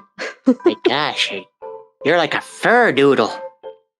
Oh, that's accurate. I am fur noodle. It's, So if you are all willing to take this endeavor on, I so much appreciate it, and I would absolutely make sure you're paid. And not getting paid in exposure, actual real treasure, tangible goods and objects. None of that paid in exposure crap. We just have our faces put on a billboard in his pumpkin patch. Yeah, just the pumpkin patch where no one else. I know the Feywild inside and out. Unfortunately, and fortunately. Oh. So, What? let me ask you: do you have a cup of goat milk? He kind of narrows his eyes and cocks his head at you. He says, "That's oddly specific request. I think I have." Your request is oddly specific as well. That's true. And I know it very well. This is true. I have cow's milk, but I don't believe I have any goat's milk. Ugh. Simpleton. You hear a slight gasp. He's like, sorry to offend you. I clearly did not do enough research into you and your It's okay. She passed the exquisite shoulder. taste. It's okay. I am familiar with the Fae and the Feywild. I will help you. But when you ask for these things, goat milk is appreciated. I will keep this in. I promise you, Lady Moistmilk. I promise I will keep it in. God. I'm so confused. If you need a better shoe for your walk, I can help you with that too. Quite all right. Then moist milk can be our guide then, right? All right, I'm going outside. She just kicks open the door and walks outside. Wait, are we going together? Please be easy on the door. She's like 10 feet away. Sorry. He looks at the rest of you and he says, that one is eager, rearing to go. And he does like the old man, like fist in front of him. I don't know how to properly describe the motion, but got the gumption, that thing. He looks around though and he says, "Do you have any questions? I know this is I know this is a lot to throw at you. Well, surely there's things you must want to know." I do. He holds up his paw. I have a question. Yes. What does Sabrina look like? What she look like? Interesting.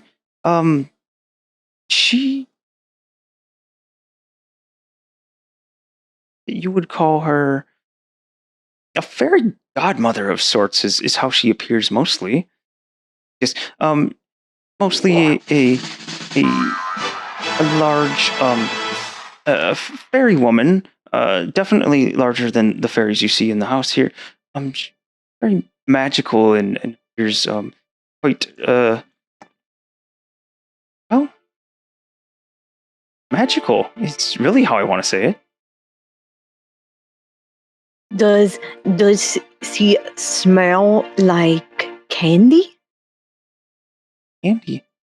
I think like candy, but maybe more like a fresh bouquet of spring flowers, grass, and maybe spring blossoms. Oh, wow. Bouquet. Walrus, thank you for the gift sub. Awesome of you. Thank you. Yes, thank you. Does everybody know how to get to carnivals? No, I've never been to one. No. Well, I think any three of us could give you an bird's eye view. Oh gosh. The biggest thing I've ever been to is like a little street fair. I've never been to a carnival before. I've been to them. When did you get back here? Didn't you just leave? Are you still in the house? Yes. You just Oh. You were the only one that left. You just walked away. She pokes her head back in the door. She's I'm still outside. Never mind. Sorry. Yeah. Moistmilk got up, kicked the door open, and walked out, and everyone else was just I did. puzzled. Dramatic Sorry. exit. Mr. Madryck Washcloth, how do we find this Zablina? Well, honestly, it's I'm paying you for because I barely know how to find her or where she might be.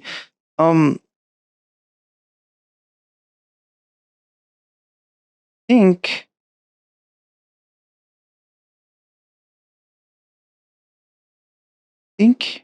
would just make sure when you're in Prismere, you abide by the rules of Prismere. Rules change and they differ sometimes, but they're usually the same. Well, that's extremely vague. I can't help it. Things change. The Fey realm is a chaotic place, and I've not been there myself in quite some time.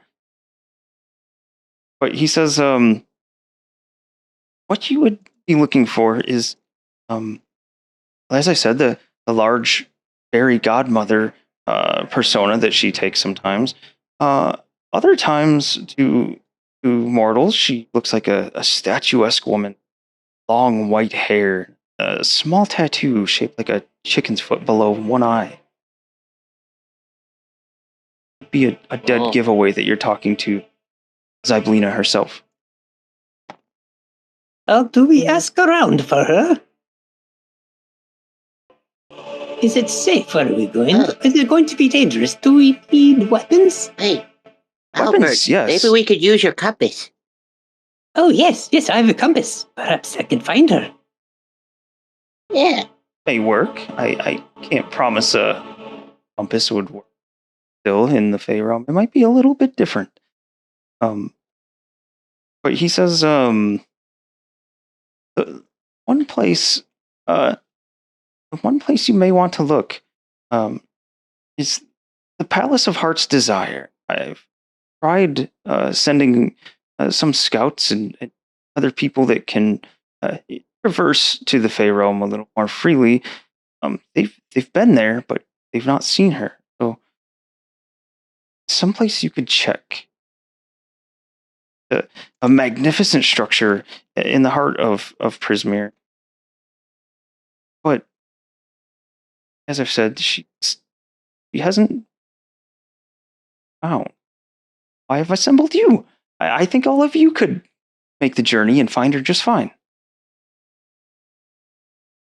Is there a message you'd like us to relay to her when we find her?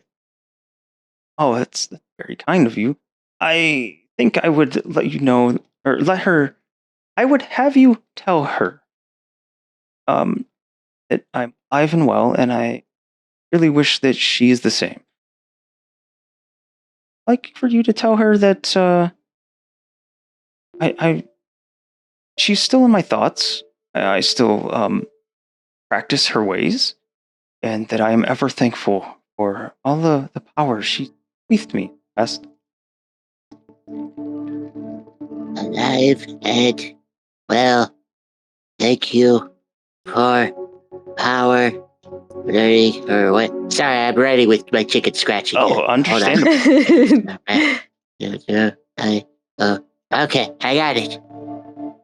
Now, what happens if she's not alive and well? Oh, I feel like a look of worry washes over. I have thought about that as a possibility. I can still, and he opens his hand and produces a bit of dancing purple light. The fact that I can do this still and I was able to use the magic to summon you guys and find all of you.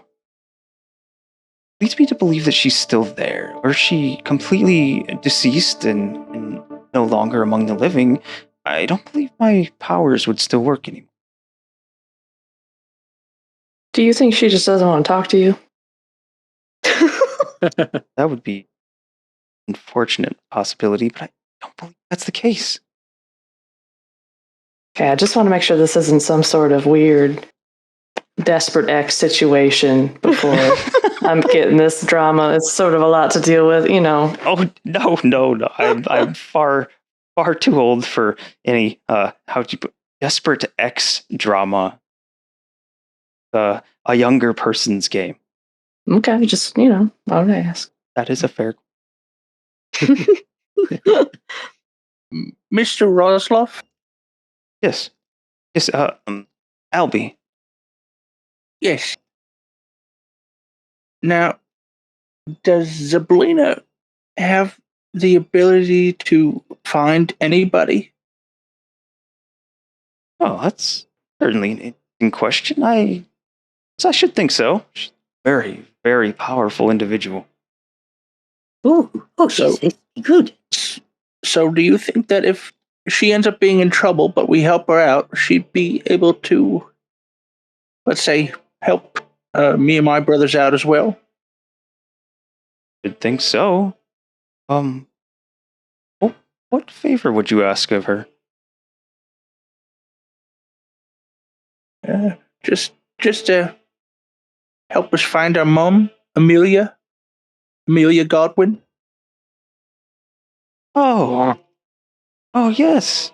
I she would find such an endeavor worthy of assisting you.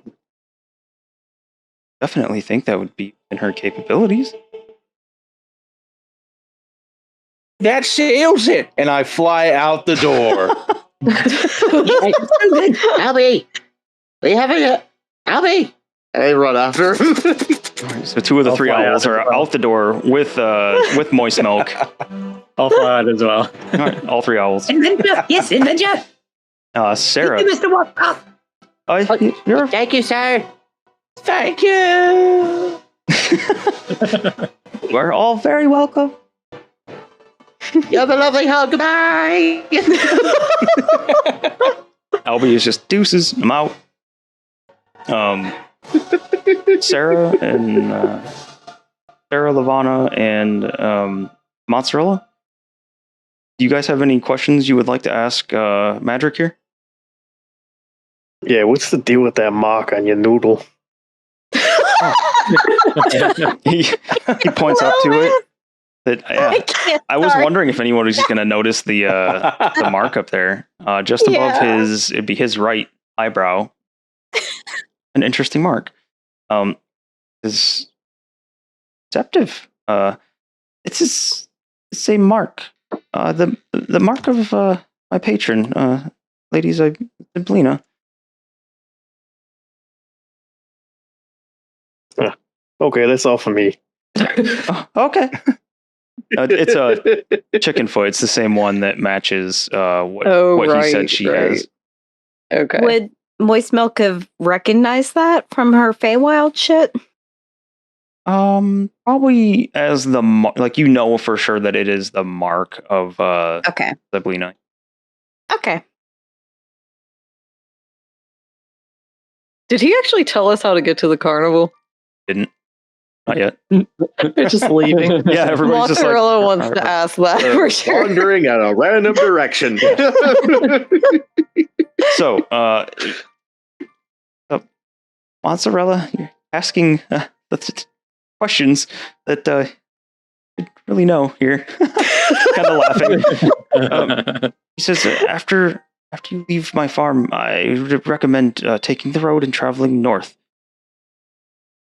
Just a little ways north. Double check something right fast. Said it was about 3 days. 3 days travel. My scribbling is so terrible today. I hope I can read this later. Okay. Yeah, camp 3 days travel from here. Here we go. Okay. He tells you it's about 3 days travel north.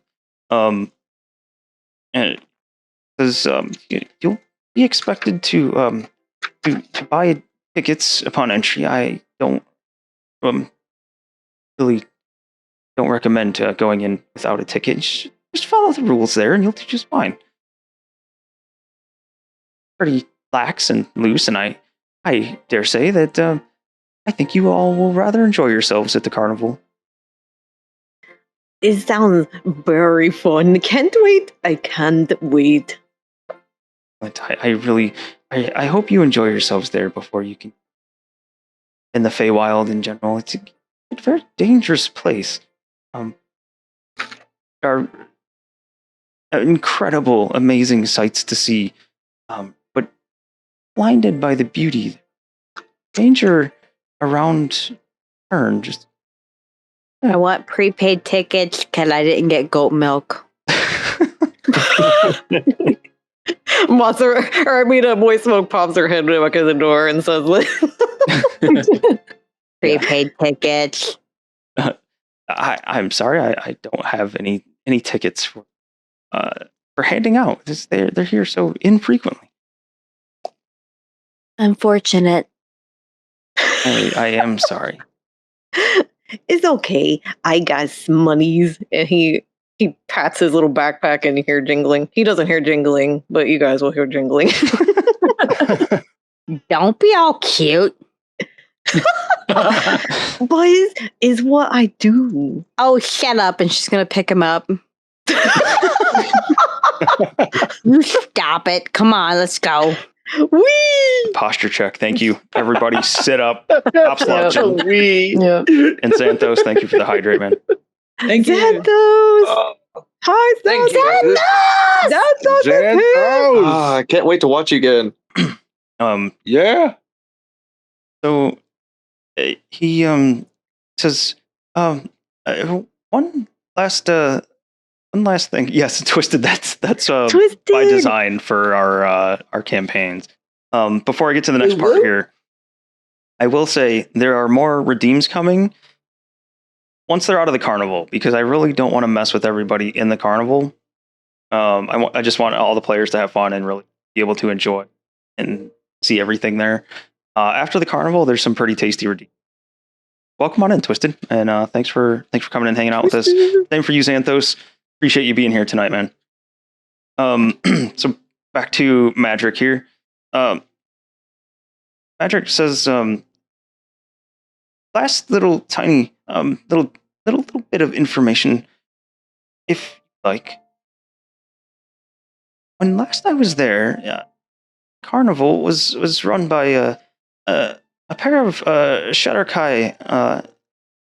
Are you familiar with them?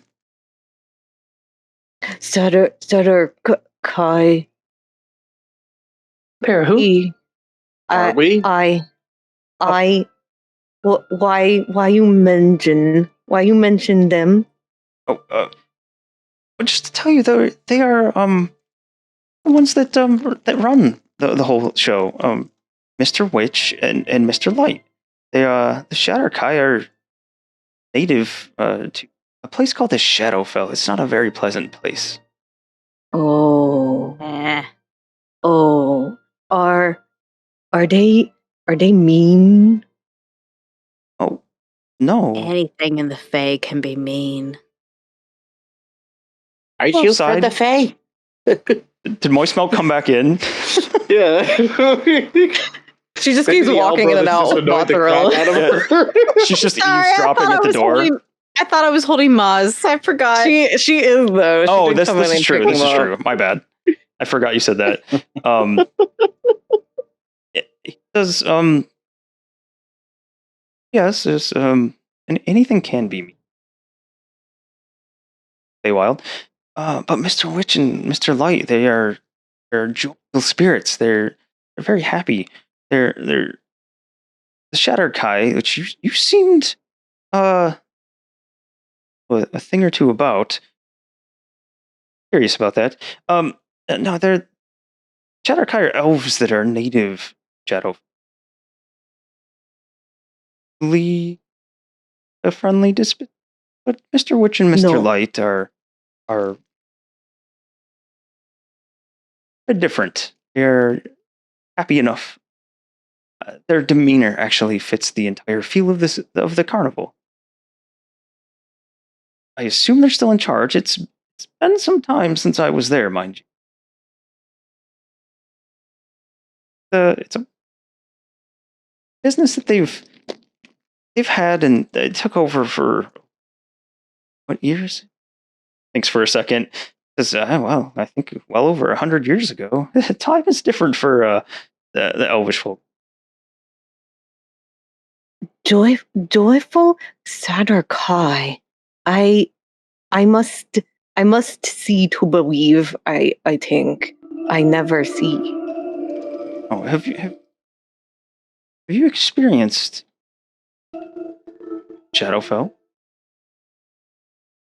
Well, He's leaning forward, looking at you. Knowing the wild Moistmilk, this might grab your attention, especially since you're holding on. He'll look a little nervous. Mozzarella look a little nervous. His little ears will droop a little bit. She's gonna put her hand on his shoulder blades. It's okay. Oh, Tengu. It's a bit scurry. I know one Sadarkai. He not very nice. He kinda mean. I'll kill him. Well, you don't have to worry. He already dead, so that's okay. That's okay. Don't worry, he dead. Oh, okay. Okay. But he's still mean. Madryck looks at you and he says, ask where and maybe how you know a Shatter? Where here? I call him Beans. His name is Beans. His real name is really hard to say. It's really hard. So I just call him Beans. He talk Beans. Beans. He talk in my head. And when he says that, he points a little toe bean at his head. I heard him. Oh. I cannot hear with my ears. And he puts his little paws on his ears. But I heard beans in my head.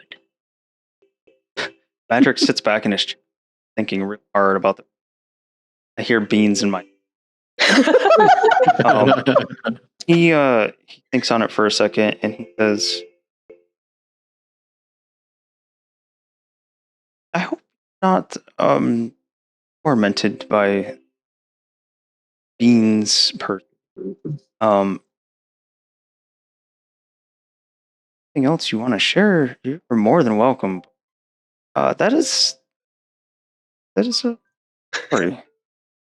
I hope you're well, I hope, but is this your only experience with the Shadowfell? Actually, I don't know. Out of character, how should he answer that? Oh, this is all you. This is your choice. I don't actually know much of this background myself yet, so he'll just respond. He'll look a little nervous and let's say, well, I had an experience once. It was not good. I rather not talk about it. Actually, is very bad. Moistmilk. Okay. Moistmilk will support Mozzarella's little body with her hands and be like, I will kill anything for this bean. Wow, there's so many people that will kill people for me. I not know what to say. Is very nice of you, I think.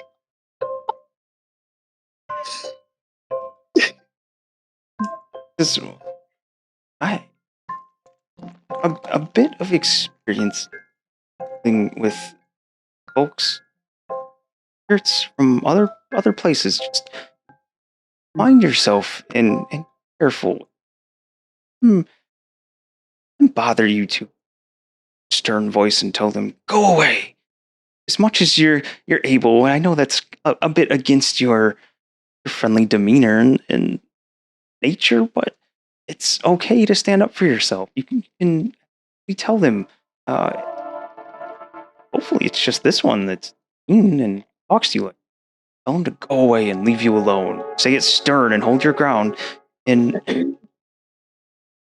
you alone. But anything I can do to help this Mr. Beans fellow, I'm more than ready to assist you before you head out. Oh, that's very nice of you. Really, I remember this. I remember this advice, this good advice. Beans sometimes he helps me. So he not always bad, but sometimes he mean. But it's okay, because Morik and Nami, they're very helpful.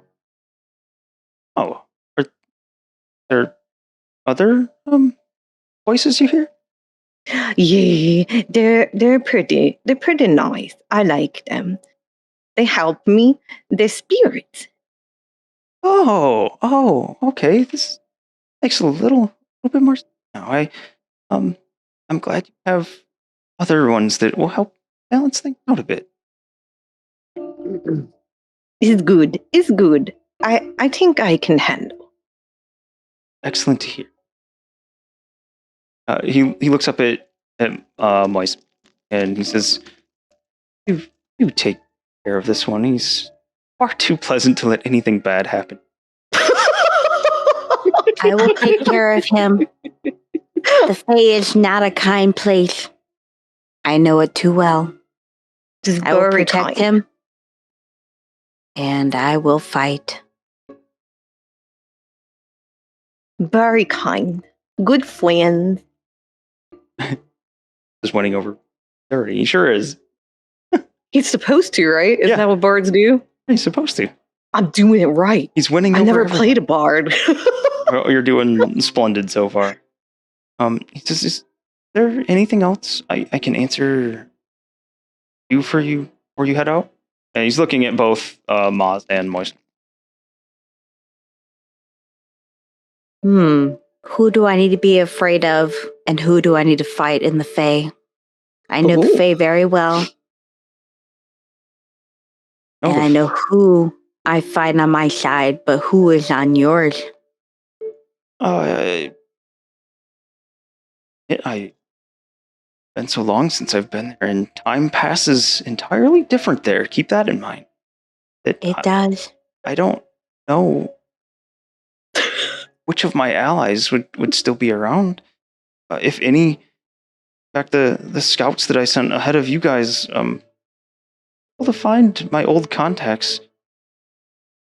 As for who maybe you should watch out for, an eye out. Sure you follow the rules of the three realms in Prismere.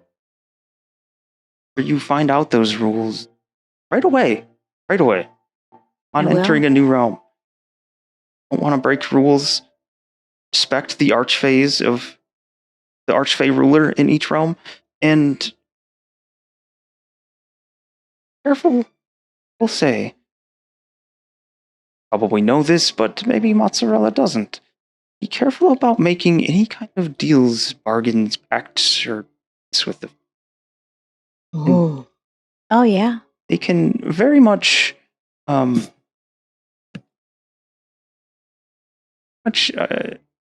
you to them. Far different ways than it's here. She's gonna use her hand to kind of cover Mozzarella's face so he doesn't see. And she's gonna point at him and say, "Shady or unshady court?" I think for most of them. And so long. Good man. Sorry. Good man. I have no idea what that means. And she lets Motz go. And she winks at him. Winks back. Mozzarella's gonna stick his nose in Moist Milk's ear. You smell weird. Like milk? Yeah.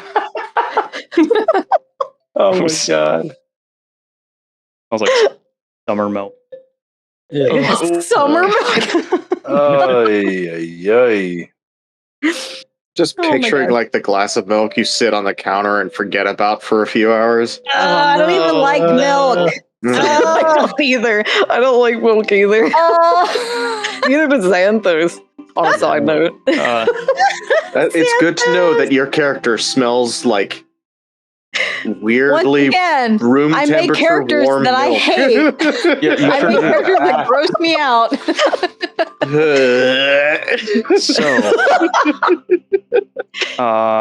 So everyone is outside except for Maz and right? I think so. Yes.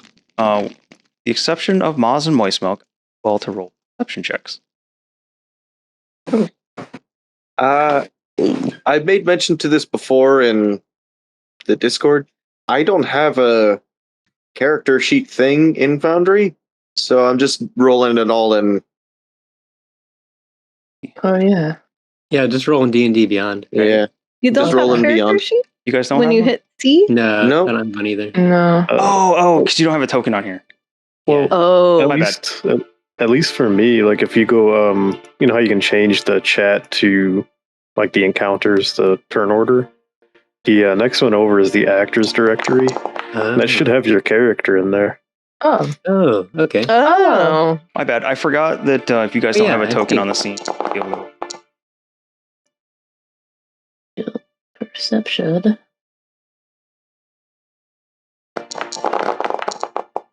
James is playing another character that's going to be with the perception. Probably.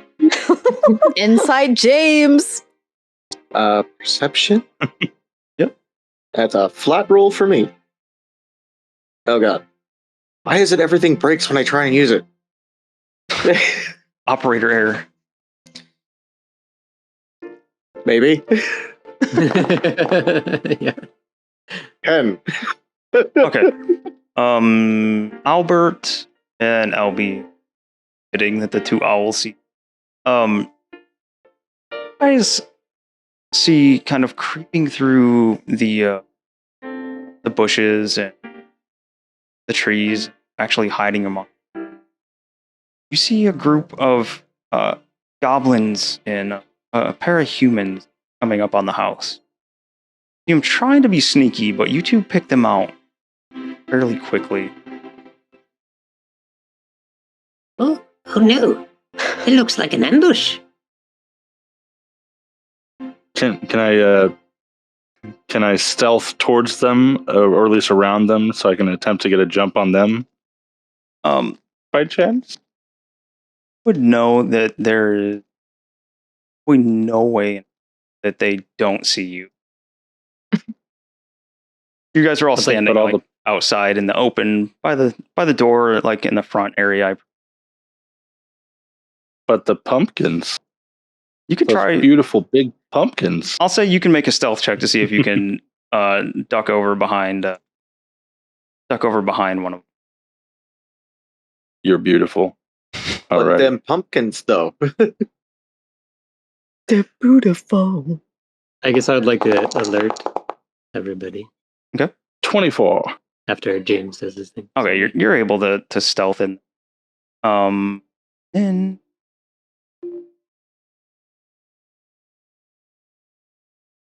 What? Oh, Oh, the top down.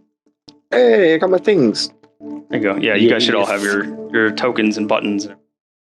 Mm. Yeah, there's token vision because it's pretty wide open. I need you guys all to roll me some initiative as we do our first group combat. What? This is In Witchlight?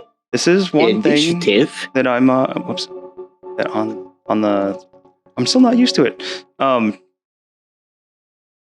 Yeah, this is one thing I'm changing up because I know the group that's playing with me. I know they like to fight things and kill things, so I'm adding a bit more combat to it so they can have some fun. So we're all aware of the extra people now. Yeah, I'm gonna tug on Lavanna's pant leg and go, oh, some goblins! Oh, now just let me roll. Maybe that's just the next group of people for the Tupperware party. Tupperware! Tupperware! I heard there was a remix party going on for the Tupperware. Oh, I see what you've done. Oh, A little bit of twerp. A little bit of twerp. I haven't rolled yet because my eyes are bad and I can't find the initiative. It's under utility. It's utility. Oh, yeah. Okay. Yep, utility. Sorry, Initiative. I had too many things up on the screen. You're good. And I feel that pain profoundly. All right. They're going. In combat. Oh, man, all these combat trackers are going to be massive because their guys' group is so big. Say there's so many dice. Yeah. There's 7 of you to start with, so there's all these combats are going to be pretty big. So, this little goblin here.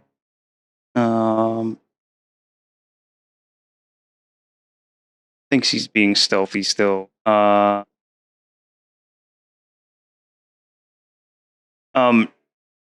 He thinks he's being stealthy still. He is going to spend his movement. Go ahead and turn it on for you guys. Pulse Revamp, thank you for the follow while I get the grid going on here. Much appreciated. Oh, yeah. Thank you. Thank you. Thank you. So many nice people this stream. There's a lot. Yeah. All them goods peoples. Yeah. Oh. They were drawn here by the kalimba. The bard's kalimba through the mid. Okay. He thinks he's being sneaky, so he's going to green screen. 30, and he's going to try to hide under these massive pumps. Okay.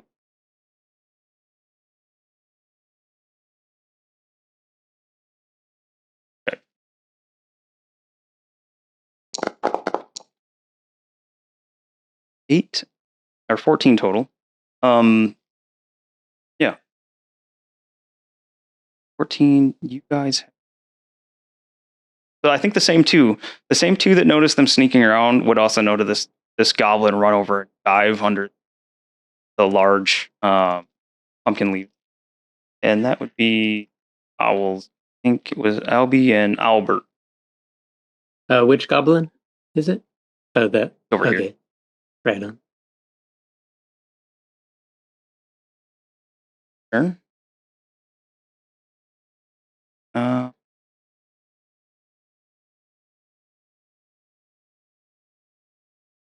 This one down here. He notices you guys. 2 of the owls have caught the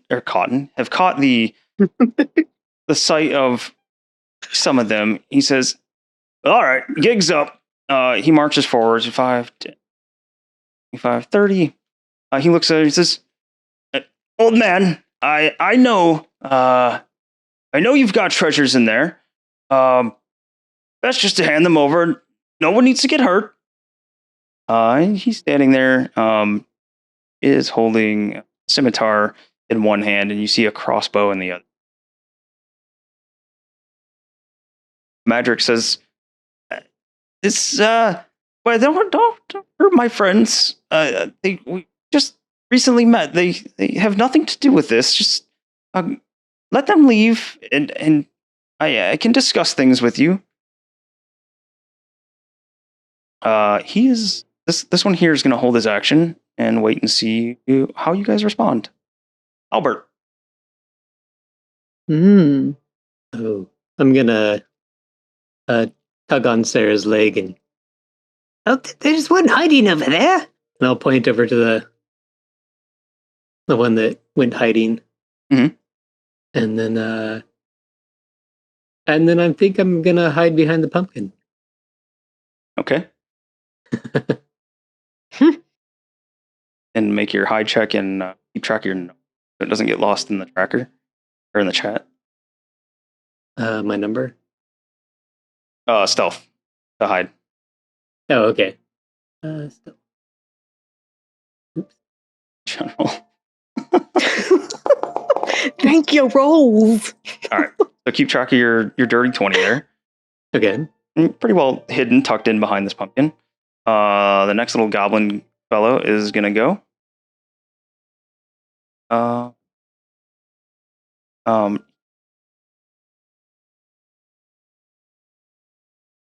Moseys up to the front and boss, should I shoot him?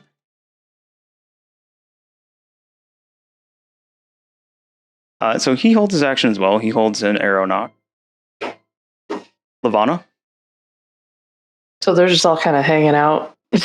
Yeah, they're waiting to see if you guys follow orders or what's going on here. So two of them are holding actions. For anyone in the chat that missed our first stream, we are teaching one new player. So if I kind of explain some things that OD&D basic knowledge stuff, we're kind of teaching on the fly here. So what holding an action means when a triggering event happens or triggering, their actions will go off. So pretty much the trigger for these ones is if something hostile happens, their bow shots will go off. Oh, okay. So they're like armed. Yep. Or they're ready. Okay. Yeah. Lavana's just gonna kind of like noticing that they're all just kind of standing around, just take like a couple steps forward and just kind of ask, "Oh, do y'all have your little letters for Mr. Rice Bowl? Do you have your letters for him too?" Right. Mr. Rice Bowl. Yes. This one down here he looks mighty confused. He says, "No, we don't have any letters. Do we have any letters?" Like everybody's frogs and no idea what you're talking about. No. All right then. And I don't know if I can reach that. How far away are they? Are 50 feet. Oh, okay. If they're diagonal from each other, are they 5 feet apart? Yeah. Okay, then I'm gonna cast Acid Splash on the two diagonal ones. Oh. Okay. Oh. Really taking the first I want to fight. They don't have their letters. Right. Yes. They don't have the letters. F those guys. I'm not sure how to do that though. Okay, so with your token selected, you'll go up and you'll hit the spells tab, and it should give you a drop down of other buttons there. Yes. I don't see acid splash in your. It's in my cantrips. Yeah, that's a cantrip. Yep. So you have sacred. Or no, my bad. I'm looking at Freddy's. Hi. I was very confused for a second. I'm gonna open Freddy's for some. Your spell book. Yeah, you should have acid spell. So you go up to the spells button in the top left of the screen, and it should be the very first button in the cantrips category. Yep. Yep, there you go. All right. So how would you flavor your spell here? Anything special? She kind of tugs on her gloves on each hand and goes, "Well, no letter, no entry," and then she throws acid splash over on him. Okay. Yes. All right. So this one, dex save. It's to meet or beat a 14. That one fails. The goblin also fails. So they're both like looking over each other, trying to figure out what the hell this letter is that you're talking about. You send this acid splash forth. Go ahead and roll your damage for it. Okay. Normal. Oh. Oh no. A wee little. Just a little. Just a little. Just one little damage. Just a splash. Yeah. So they each take 1 acid damage. 1 acid damage to 2 different targets, though. See the dice are cool. The goblin is like hurrying up and trying to like pat the spots, and it burns its hands where it touches the acid. It's probably swearing in goblin. So, Beanie, that is an action to cast. You still have your movement, 20 feet, I think, of movement if you'd like to use it, and any bonus action stuff that you might have. I will just. I'll just stay put. Okay. Then next, I have Freddie. Oh gosh. Okay. Oh gosh. My super best friend. He taught me how to do this trick. I'm gonna try it. Okay. Going to take aim at this guy over here. Yeah. And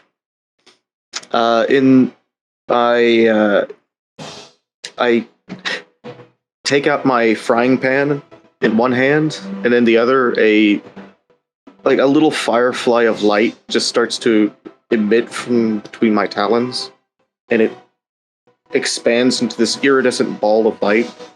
I huck it up, and I use my frying pan like a tennis racket to take aim Yes. with Eldritch Blast Okay. at that guy. All right. Yas, Queen. Yas. Oh, it's my first time doing this, though. I hope it works. It's just Nice. 17. 17. I'm pretty sure it hits. Yeah, it does. All right. Send this little iridescent ball sailing through. Damage. It pummels him in the chest. And something I forgot here. When Beanie or Levana sends the acid splash out, and even more so when Freddy launched this Eldritch Blast, their actions would go off. So for you do that damage, this is going to target first because he's the one that shot him first. He's going to raise his crossbow up and send a bolt streaking towards you. And I don't think he'll hit you. Nope. Right. Ooh. The goblin will do the same thing. His short bow, he had his arrow knocked.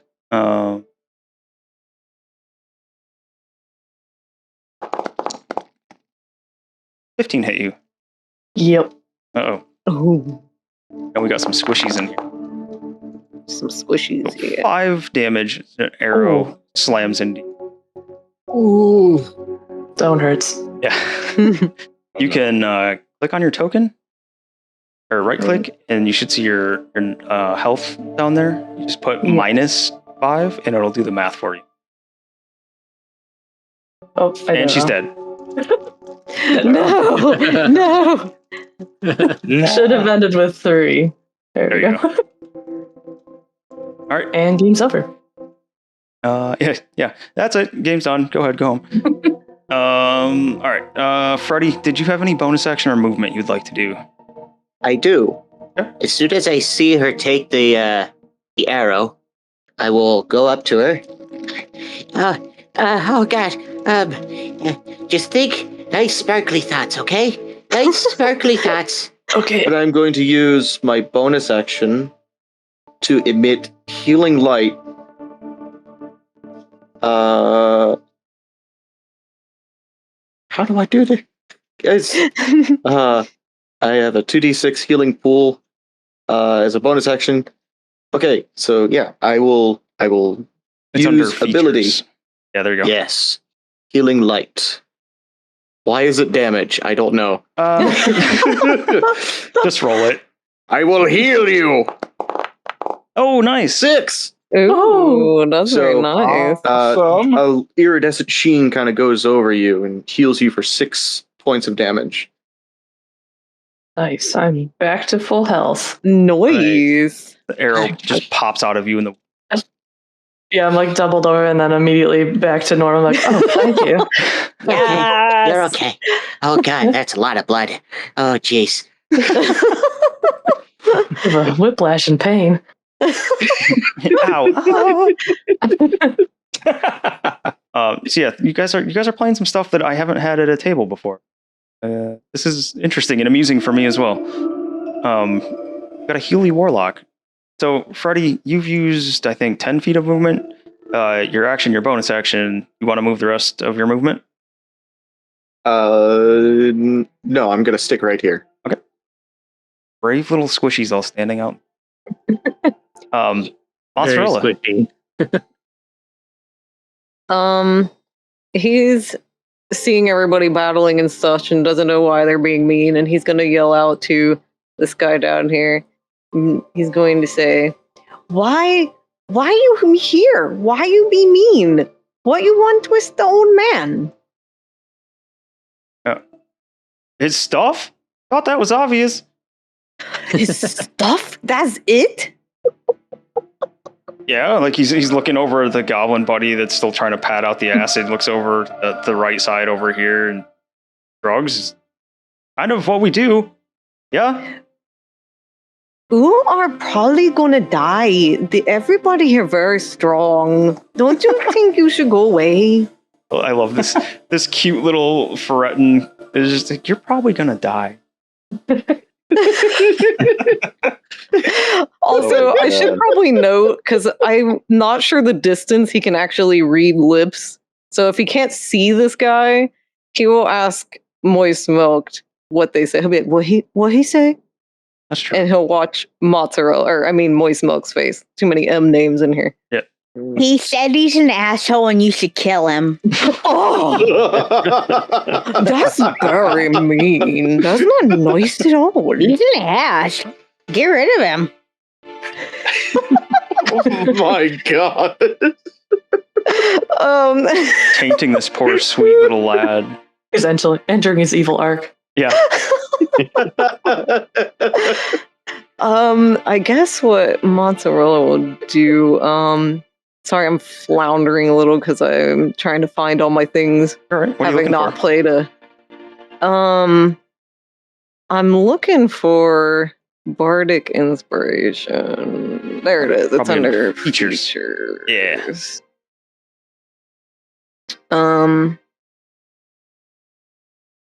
Let's see here. Use ability. If you target actually, I'm gonna try it. I want to see if this actually does anything. I think I know what you're about to ask, and I have no idea. Like if there's an effect or something? I have no idea, but it's a good practice to get into.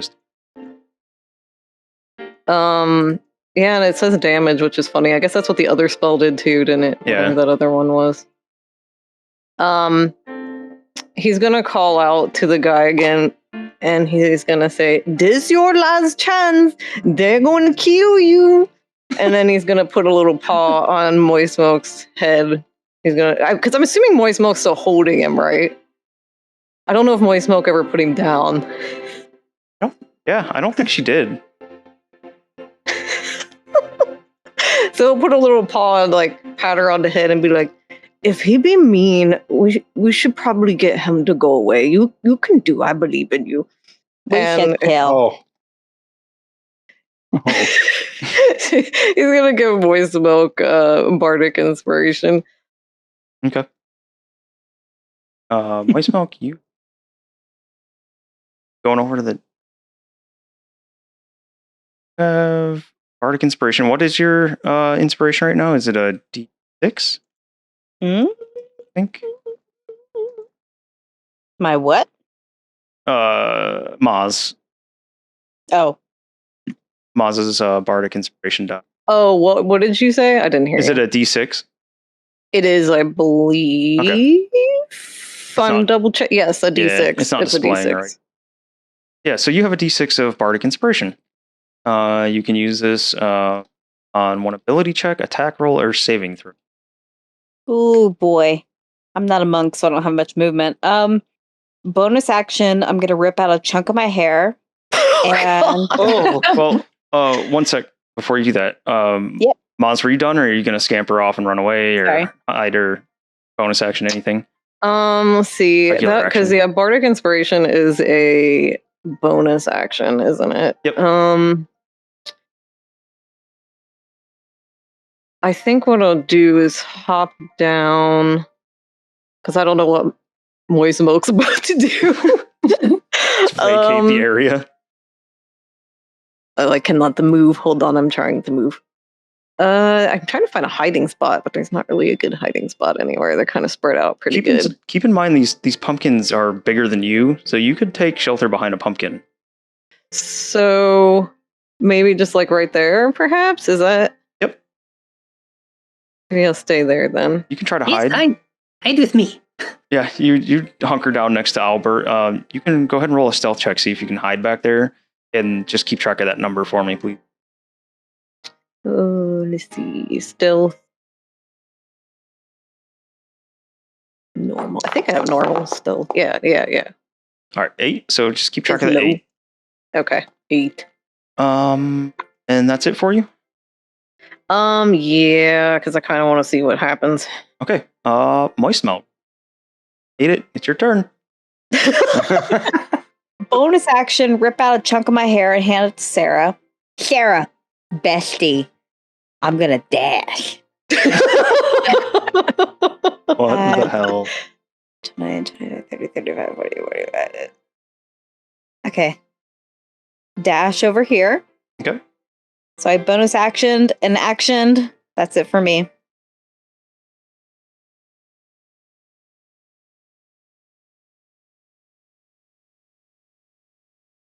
I missed squeaky door. Yeah, the squeaky. I know. I was like, what was that? The old man's peeking out. I was like, did I move? He's seeing if all of his newly recruited adventurers are dead already. I was almost dead. Yeah. Let's see.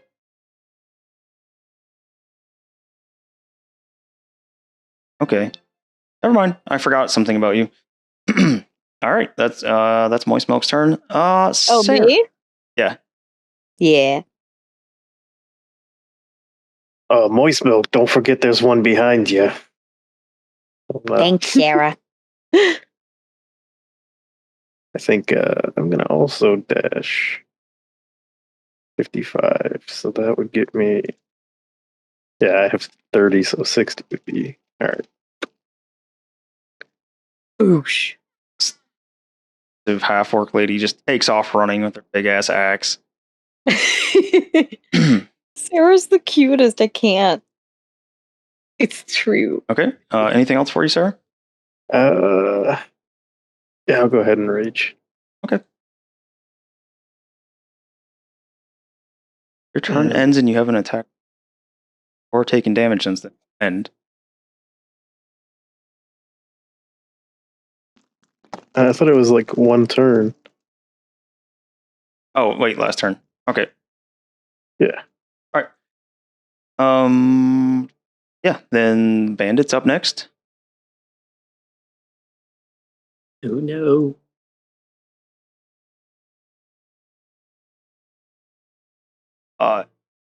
Is gonna see I'm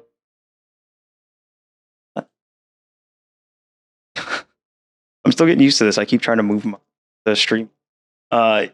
He sees Freddy's magic heal Levana. He lines up his own crossbow, aims it, and fires it off at Freddy.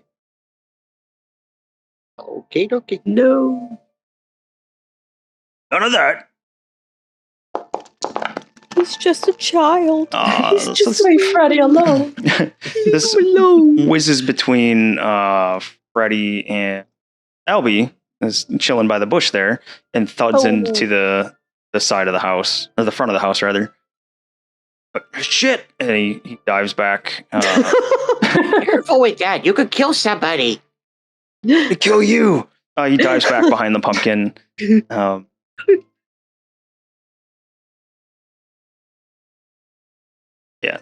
one here. He knows somebody ran up somewhere, so he goes peeking around. Oh shit! He hurries up and pulls out his crossbow, aims it at Moistmilk, and fires a round off. Surprise, Moistmilk. Yeah, surprise milk. Surprise milk. Oh god. No. This is what this whole campaign is going to be. It's going to be full of this. Someone spilled the milk. Excuse me. It's great. It's great. All right. So this shot goes wide. This is Moist. He's too surprised at seeing her there. He tries to hide back behind. Albie, what kind of murder do you have planned? Well, somebody just took a shot on my newly found brother, so that guy has to die. But being a first level, I don't get that crazy awesome bonus action stuff until next level, so I've got to think about this very clearly. Yeah, I don't think you guys have played level 1 characters. No, it's really awkward 5, and weird. 10, 15. I'm going to fly Feels out. so squishy. 15, Mm-hmm. 20, Can die in like 25, 30. Kinda like I'll it. fly out, and I'll just take the dodge action and also shout at that bastard saying, If you're going to try to shoot somebody like me, you bastard. but I did take the dodge action. Okay. Oh, I love Albie. Are dodging. You don't shoot at my brother and live, you bastard. All right. Over here at this goblin.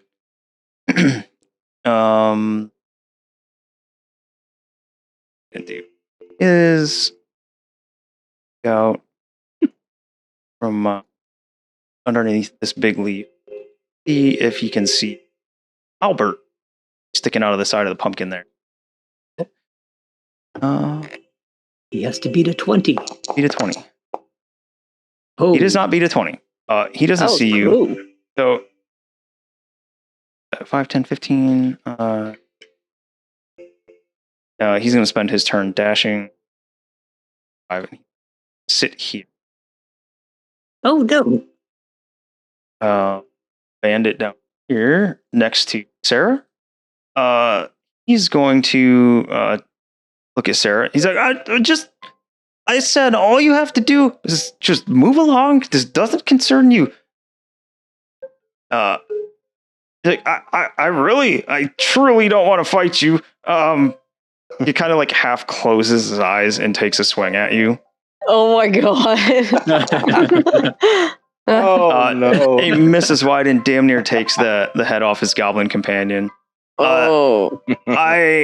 It's not worth it. No. He goes to run away.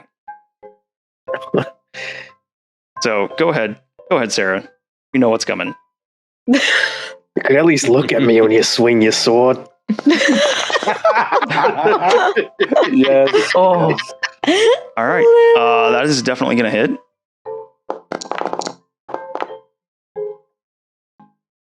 Plus raging, so 8 damage. Yes. Yep. Okay. How does Cera kill this man as he runs away? Oh god.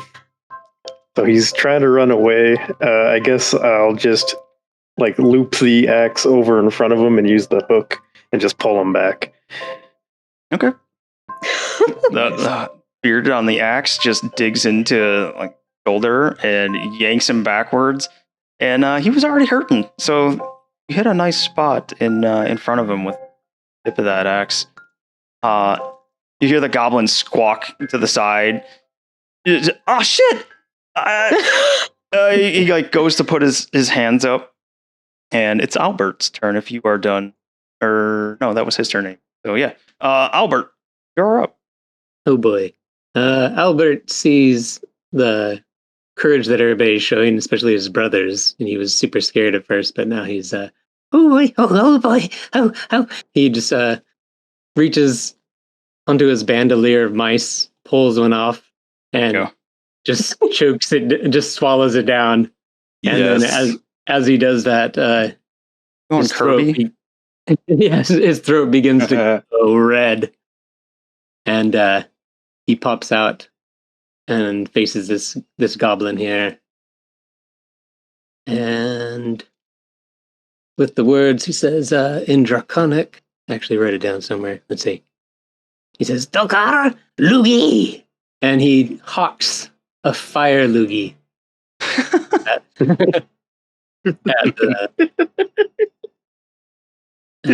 the guy in front of him. Yeah, go ahead. One of those flaming owl pellets. Go ahead and come around the corner of this pumpkin a little bit to line it up. Okay, that's exactly what it is, a flaming owl pellet. All right, let me target that guy again. So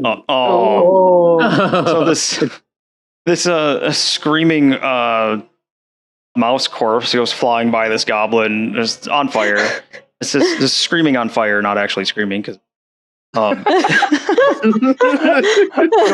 sailing by, and the goblin turns and looks at you like, "What the hell was that?" I'm sorry. I'm sorry. I'm going to jump back around here, and I actually don't know what I'm going to do because Moz is there. I don't want Moz to get in the way. Yeah, I'm just going to stay there. Okay. I'm going to jump back around, and I'm not a goblin. I can't hide or anything. Dang it! It's interesting watching you guys. I guess I'm going to get scared, and I'm just going to fly straight up into the air. How far are you flying? I guess I'll fly like 15 feet up. Okay. So I'm going to change this. It'll say, yeah. So that's just a signifier 15 feet up. Okay, and that ends my. And I'll tell Moz to look out. Look out! Okay. So the goblin next to Cera has just witnessed the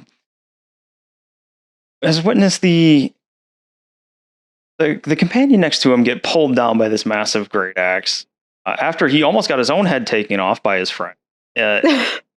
He drops the crossbow at his feet. He says, "I'm done. Just I'll give up and I'll walk away, and you'll never see me again. Just have mercy."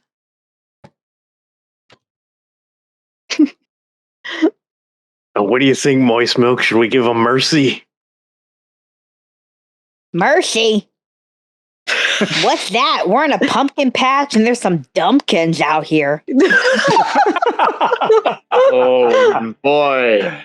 Yes. So this goblin is pretty much spending his action like being with you, not kill him. Lavana. What you want, Sarah? So none of the other bandits or goblins have reacted to, like they're all not running away. No, just this goblin so far. Okay. I look sort of. She looks behind her to see Albert kind of hovering in the air and being like, watch out, to Moz. So that door scared me again. That's Madryck peeping out and closing the door real quick. Dude, that scared me so bad. My bedroom door's to my left. I was like, what?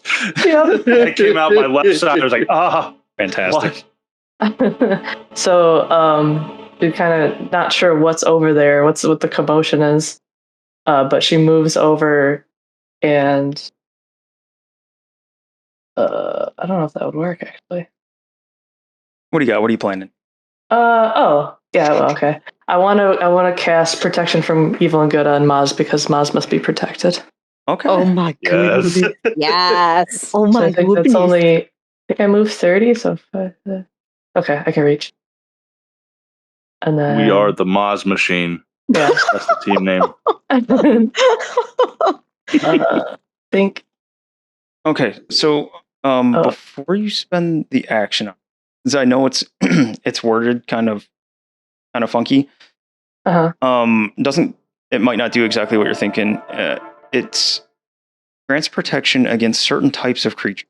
The creatures being aberration, celestial, elemental, fae, fiends, and undead.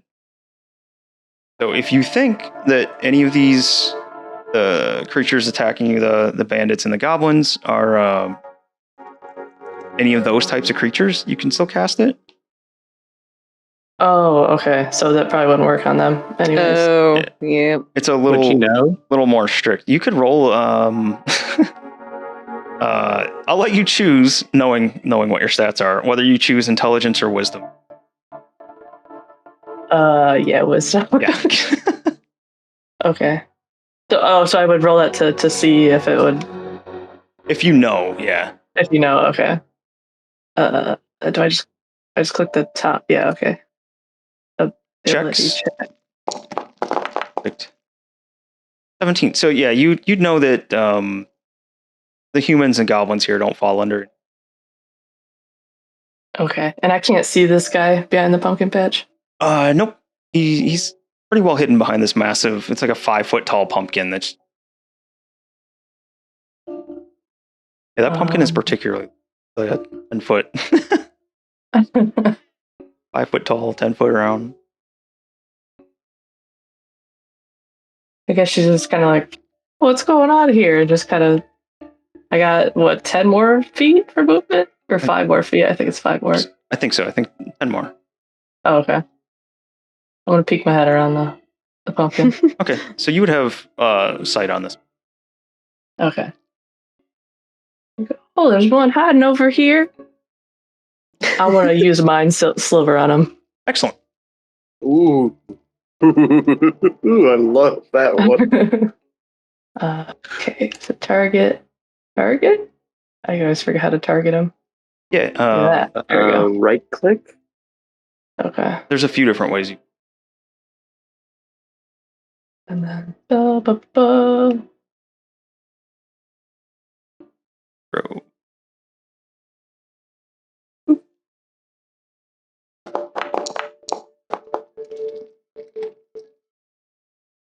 14. He fails horribly. Not very clever. Okay. Yes. Go ahead and hit. Don't forget the grunt.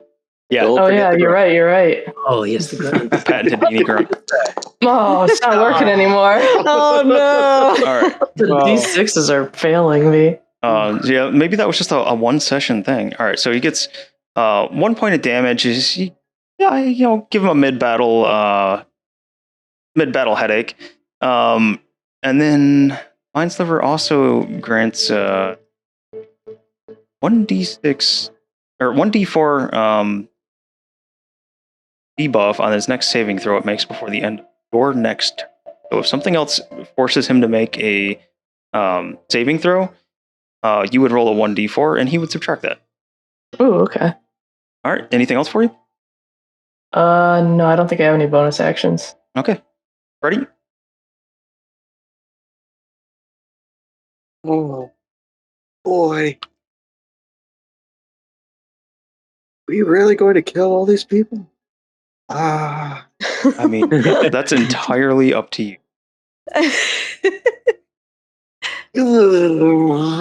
Okay. I'm gonna save what I was originally planning to do for another day. Okay. Because I have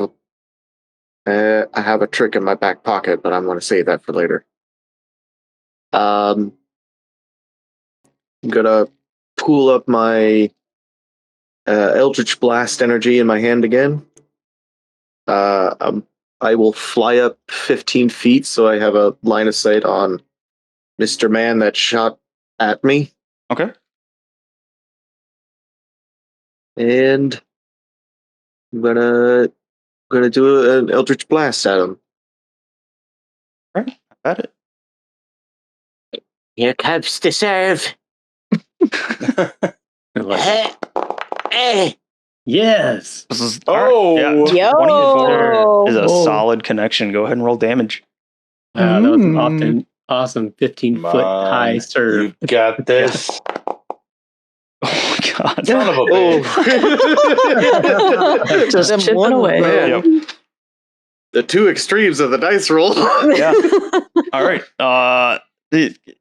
your beam maybe, it takes a chunk out of the pumpkin on the way. A little bit diminished, but it's still enough to cause a bit of pain there. Still amazing. You guys can run. Running is an option. Freddie, make a persuasion check. Okay. Persuasion.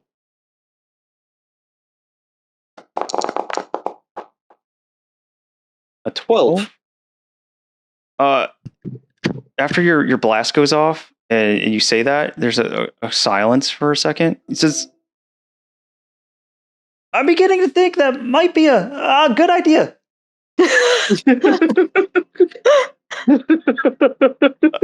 Another second goes by and just see a sword go sailing in somewhere out here. Oh. The second goes by and you see a crossbow land out this way.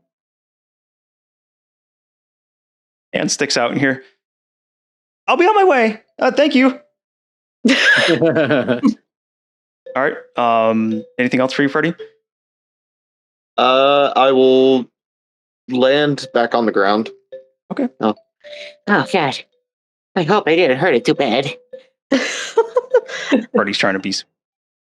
We got some sweet ones in this group. Okay. Moz. Team of sweet ones. What is Moz doing? Let's see. So he saw everybody attacking over this way. So he's gonna peek around the big pumpkin here. And I imagine he'd see the goblin, right? Like if he stepped like right here. Yeah. And he's gonna shake his head and be like, why you no run? You should run. I'm trying to think. Kind of. Sure. You really should run. Setting And up then to just be the murder you. patron of her next character. She's going to become a fae. What did you call it? Not Archfey? fae elder. Oh, an archfey? An archfey. Maz's going to be an archfey. Archfey of joy. That's Joybringer. He'll say, "Do you give up? Give up, Udu?" He's asking him. You're trying to convince him to give up? Yeah. Go ahead and make a persuasion check, Moz. Persuasion. There it is. I'm not used to playing a character like this, so that's pretty low. No. Nope. Not leaving without the treasure. Well, that's very mean. And he'll cast Vicious Mockery when he says that. That's very not nice. And that's saving throw is a DC 13 Wisdom. Okay, Beanie, roll that 1d4 for me. Yep. Ooh, that's high. 4. Yes. 18 meets it though. Like that was a max roll, but he's still gonna meet it. You can see that. What's your insult? Do you have one lined up? That was my insult. That's very mean. Oh, not okay. nice. I got you. You're a poopy face. You're a meanie butt poopy face. Oh, you can see this goblin's face screw up in confusion. He's like, "Yeah, we're here for your things." You have anything else you'd like to do? I don't know that I knew. I had something I totally forgot about. Thank you for the hydrate, Walrus. I'll have to remember that for later. I think what he will do is just duck back behind the pumpkin. Yep. Like this to take cover. Cheery. You play the cheery music. And the cheery music brings us to Moistmilk. She's going to go, come out, wherever you are. Oh my god. Holy shit. And goat skull mace. take a swing with your goat skull mace. Whoops. Oops. Whoops. Oh, You do have am I in the bardic wrong- inspiration as well. Oh, I'm in the Yeah, wrong you thing. do. Okay, so I do a take, and when do I do the inspiration on this? Just hit your attack first, and then you'll add it after the fact. Okay. If you want to add it. All right, so there's I 8. need it. Then roll your d6. Day 6. Roll. 9. You swing your goat mace, and this guy jumps back, and you slam it into the pumpkin. He just gets a snarl when he looks. That's right. You're next. First this gourd, then your gourd. I pretend I did it on purpose. Points. Bonus action.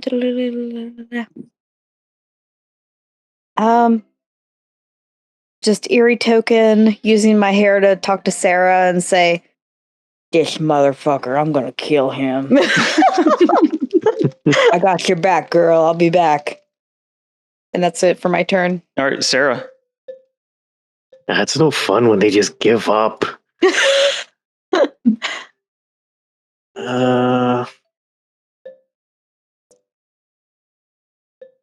She's just Sorry gonna if I'm leave him. cussing too much.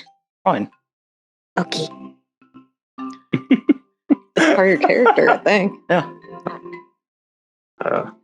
Just remember, Goblin, you tell anybody that wants to come after this old man's treasure that he's got friends. Yeah. I'll remember that. And then, let's see. Here. Thank you, large orc lady. And when you run away, this Aw. goblin just fucking run. It's not his turn, but he is out of there. He's gone. And then,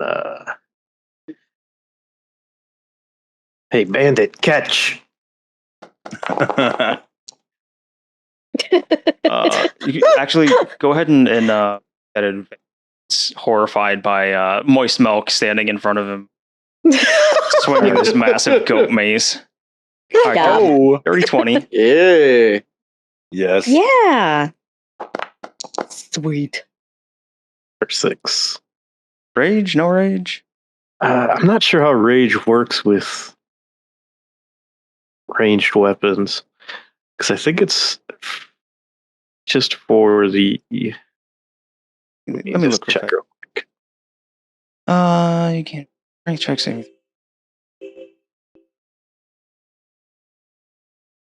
Melee damage. All right, it's melee. Yeah, I thought so. Okay. All right. Is that it for you? Yep. All right. Over here. This is the one that threw his crossbow and his sword down. Freddy or Albie, you see him just gone. He is just long gone. You hear him say thank you one more time as he takes off running, and he's not looking back. He's just running. Next one over here by Moist Milk. It dodged out of the ghost skull only to get blasted with a hand axe. It looks at you, Moist Milk, and is going to take a swing scimitar. I dare ya. 10. No. Okay. He takes a swing and it hits your bagpipes and it makes this awful and he just Oh, I cut you out. I heard Discord cut your noise out. it makes this awful hideous sound as your weird bagpipe shield intercepts the scimitar strike. I just looks at it like, what the hell was that? Good job. Albie. All right, just one more. I'm gonna fly up, or I'm gonna dash and fly. Wait, I'm gonna just make sure I got the right movement for it. Oh yeah, yeah. So I'm gonna fly up and perch top of this pumpkin with my short sword ready. And I'm gonna say, "Didn't you hear the cute fuzzy one? You better run. And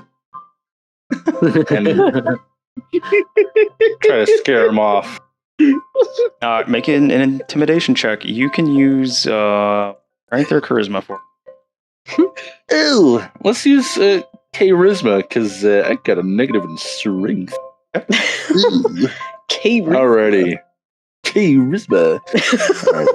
Alright, what was it? Intimidation, you said? Yep. Oh boy, let's see what we got.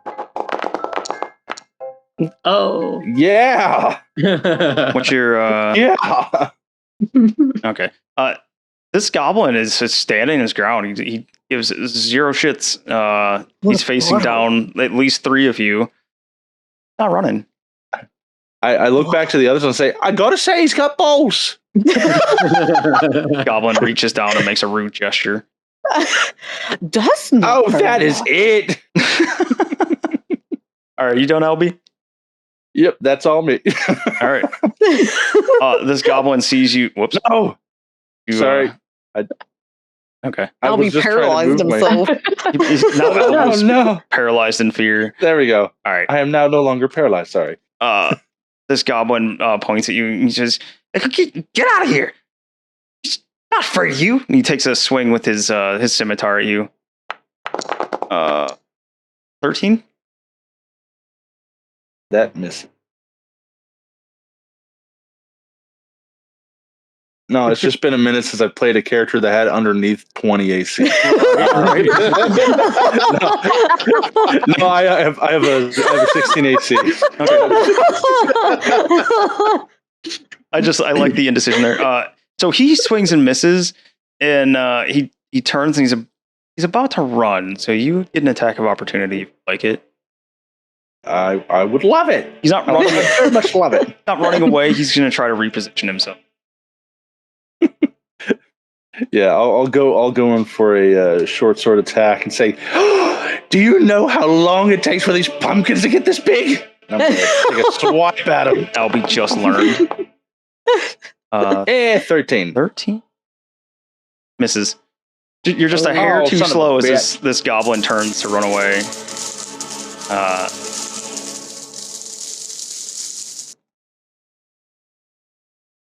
530.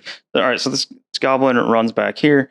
He spins around and just not afraid. None of you can hit shit. Albert. Cute, though.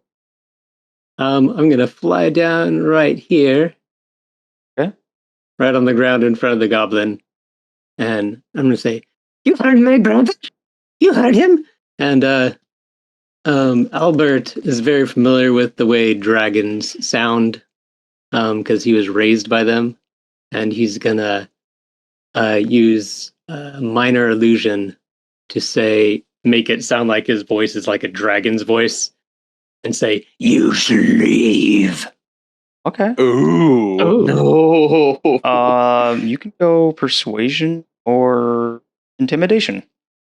Let's see. What is better? I gotta look. I think they're both the same. Walrus is onto me. Actually, persuasion's better. So I'll do that. Check everyone. Go ahead and roll your persuasion then. So when you go into the dragon's voice, your minor put some magic behind it. You can see this goblin's face go white. He just nods his head stupidly and starts backing away. Okay, I'm done. Done. Oh, it works. It works. Yes, leave. Go. Everybody's just yelling at him. Get out of here. So, oh yeah, I'll leave it up to you guys. Are you letting him go, or is anyone trying to kill him on his way? We're breaking out of normal combat rules, but he's seen some things now with this dragon roar right in his face. He does know he's outnumbered, but he's been standing his ground fairly well. Is there a puddle where he was standing? No, not yet. Okay. any of us can do anything here? Yep. Well, I'll say, are you guys going to let him go or not? I'm letting him go. Yeah, Mozzarella would not attack him. You would hear him say, "No, no, Bean, that's not nice. No," and then he'll look at the goblin and be like, "Get out of here, go, get out." I'll just look at the goblin and say, "Yeah, what the cute fussy one said. Get out of here. Get out of here." Lavana, would Lavana let this goblin go? If he's surrendered, then yeah. She just kind of goes, just shrug and just go, okay. And finally, Freddy. This is way too much excitement for me. Oh, God. Okay. Yeah. So this, whoops. Sorry. But eventually, all right. So this goblin finally takes off. Like the dragon screaming at it was the last straw for him. So it's out of here. Albert's turn then. Oh, I already went. Oh yeah, he did the dragon voice. Oh right. My bad. Goblin's gone. Lavana, you're fighting ahead of you in the pumpkins. Okay, I move. No. Okay, I'll just move manually. Kind of closer. I think I have the target thing selected. Hold on. I do that sometimes. Yeah, I forget. The things should light up like what you have selected. Yeah, they barely do, but you can't see it. Yeah, it's like dark red on black. Yep. Yeah. Like, come on, make it like green or something. I just move a little bit closer to where I hear the noise. I go, y'all need help over there? You got it? How's it going? It's over to Moistmilk, sorry. And Sarah. I'm an idiot over here. How do I check the measurement? Measure. Okay. I hear Moistmilk say, "Some idiot." And I go, "Okay. Can I see the last bandit?" Yeah. So this will be another good thing to teach you real quick. So with him kind of being behind this pumpkin, with Moistmilk standing right, he's going to get a +2 to his AC, having partial cover. So you can still see him. You can still try to hit him. But yeah, he's just going to be a little bit harder to hit. Okay, I'm gonna instead yell to the bandit, "Hey, all your little buddies already ran away or dead, so you're the only one left. You might want to skedaddle." And roll persuasion. Okay.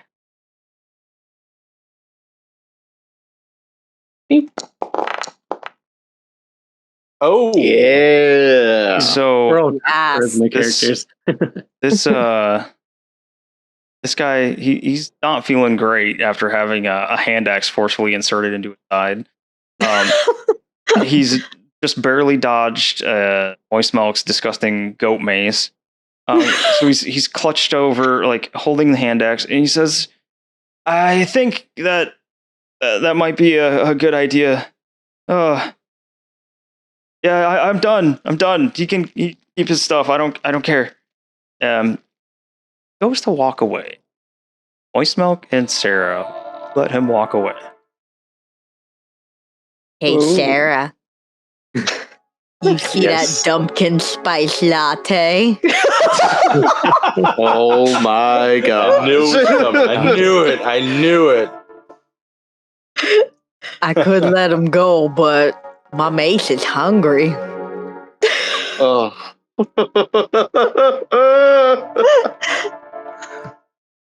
Well, I'm guessing that the bandit's about to become fertilizer. Oh my god. What you think, Sarah? I hit. Go ahead. He attacked us. Hit. Not in this group war. It's always the Dumpkin spice. Oh. Oh boy. With feeling. With feeling. And gusto. Damn. And roll the damage. Basically, you're in my pumpkin patch, bitch. Oh, All right. I didn't do anything to it. You like bonk him on the head. Stubbed his toe. You said- I made all that drama, and it just stubbed his toe. Your swing, though not particularly powerful, hits the hand axe that's already there, and he throws his head back and screams in pain as the hand axe gets embedded deeper in his side. Oops. Sorry. You have a bonus action that you could maybe finish the poor man off with, or you're gonna kinda leave it feel up to bad. Sarah. Let me see, bonus action. I feel bad. Now after you I just feel whacked bad? him. I kind of feel bad. I mean, I got my hair clump. I'll be like, Sarah. For once, I feel kind of bad. She's right next to you. I know, but I got my hair clump in her hand. It's like Fair. walkie-talkie. Fair. A walkie-talkie. It is a walkie-talkie. Sarah, God. I stubbed his toe. It's up to you. I'm such a child. Oh my god. All right, Sarah. Well, I need that hand axe back. Either way.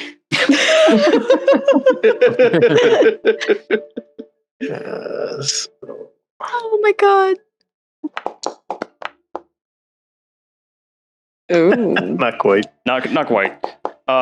So you reach for the hand axe. He like instinctively flinches away. You miss the hand axe. Hey, give it back. It's mine.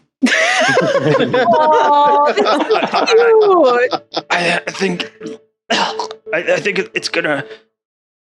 I think I should leave it. Oh. He goes to leave. So you guys know what that means. Like limping away, clutching at his hand axe. Oh god. Can I do something? Yeah. I want to fly over to him, and I will use healing light to give him just a little bit more. Just so he's got a little bit walking away, and maybe pop that axe out of his side. 1 point of healing. All right. One more, rip the axe out, give me 1 point of healing. So it's enough to push the axe out. It's not quite enough to close the. This man is clearly not doing well. The axe does fall out. All Moistmilk and Oh. Sarah, you see him. For some reason, your new compatriot is healed him a bit. Your axe hits the ground. I'll use some cure wounds to try and finish off the job. Okay. Like, Damn. He says that like he's gonna kill him. I'm gonna kill you with Yeah. healing power. you should probably rethink your life direction. Have you ever thought of taking up fishing, baby? It's 6 more points of healing. Excuse Okay. me? I wasn't talking to you. Hold on. Gotcha. Oh my god. So Moistmilk and Sarah, your new compatriot here has healed this man. Has popped the hand axe out of his side. Your bewilderment, I would think. So, well, how do you guys react to this? Are you just let him go now that your friend has healed him? Hey, my axe. oh, yeah. Here you go. It's a little, hold on. I'll press the ditch to take the blood away. There you Oh, go. no, you can leave it. Oh, really? Sarah likes the blood. If she got her axe, I'm good. Okay. I don't want no dumpkin in this pumpkin patch. I'm just trying to make a living. Okay. Anyway, mister, maybe rethink your life choices. Fishing is pretty good. Lucrative in some places. She's still like coughing up blood a little bit. Yeah, I think I'll go ahead and see if I can't learn how to do fishing. He just limps off across the farm. So Yeah, you're not too good at banditing, so I guess fishing's a good choice. Are you two okay? Are you We're hurt? great. No one got hurt over here? Of course not. Oh, are you? Oh, okay. Is everyone okay over there? Yes, all good over here. Yeah. Where's Lev? Well, good. Huh. Where are you? Oh, there you are. All right. So with that, you guys have completed your first bet. Good job. You guys were way more merciful than I thought you were going to be. And we didn't die. Nobody died. We didn't die. Lev had a close call there. What you have? 2 left? I had 3 left. 3? Oh, God. Gotta A be little careful. spicy. You're all squishy at level 1. Mhm. So we'll close it out saying that Madryck opens the door. I'm very, very impressed with guys' combat skills, and more so with your generosity, letting these bandits go. I have blamed you at all for killing them. Thank you for sticking up for me. I'm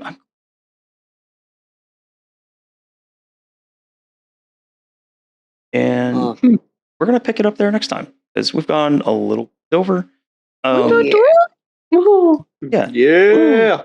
Thank you, everybody, for joining us for our second session of The Wild Beyond the Witchlight. That was a hell of a lot of fun on it. This is a fun group.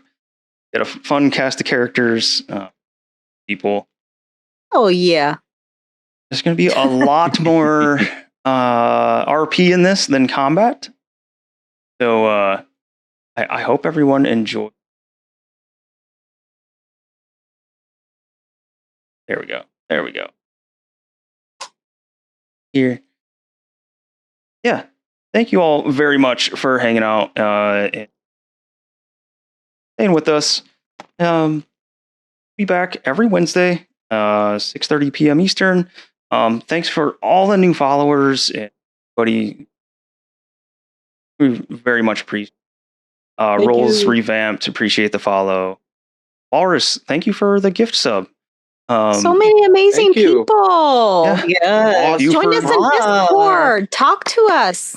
You for general so Fate, much. throwing bits at us. Fate, thank you for the follow. Sawhand, thank you for the follow. And Walrus did his own sub for himself too. Legitimine, thank you. Sad Panda, thank you for the follow. All very much appreciated. I hope you guys had a good time. I hope we see you guys back next Wednesday. And real quick, I know we had some friends playing some D&D earlier, so we can take you from one D&D to the next. You guys want to hang out for a minute and do the raid? Yeah. Raid! Thank you, everybody. We love Viking you all. Horn Raid! Darkshot, thanks for hanging out. Yeah, thanks for coming, see. everyone. Everybody's on again. Yeah, there we go. Good friend Rebel. Rebel Aviator. He plays in Tailspire. An awesome 3D program. If you haven't seen that, it's D&D in 3D space. Really cool. So drop in there, say hi. We're gonna call this a dirty raid. So hit them with the dirty raid when you jump in there. Go ahead and get this started. I listened to your advice, Joe. We have one now. Have a call. Yeah. We're about to get Everyone dirty. have fun. We go. Yeah, it was great. Thanks, everybody. Yep. Yeah.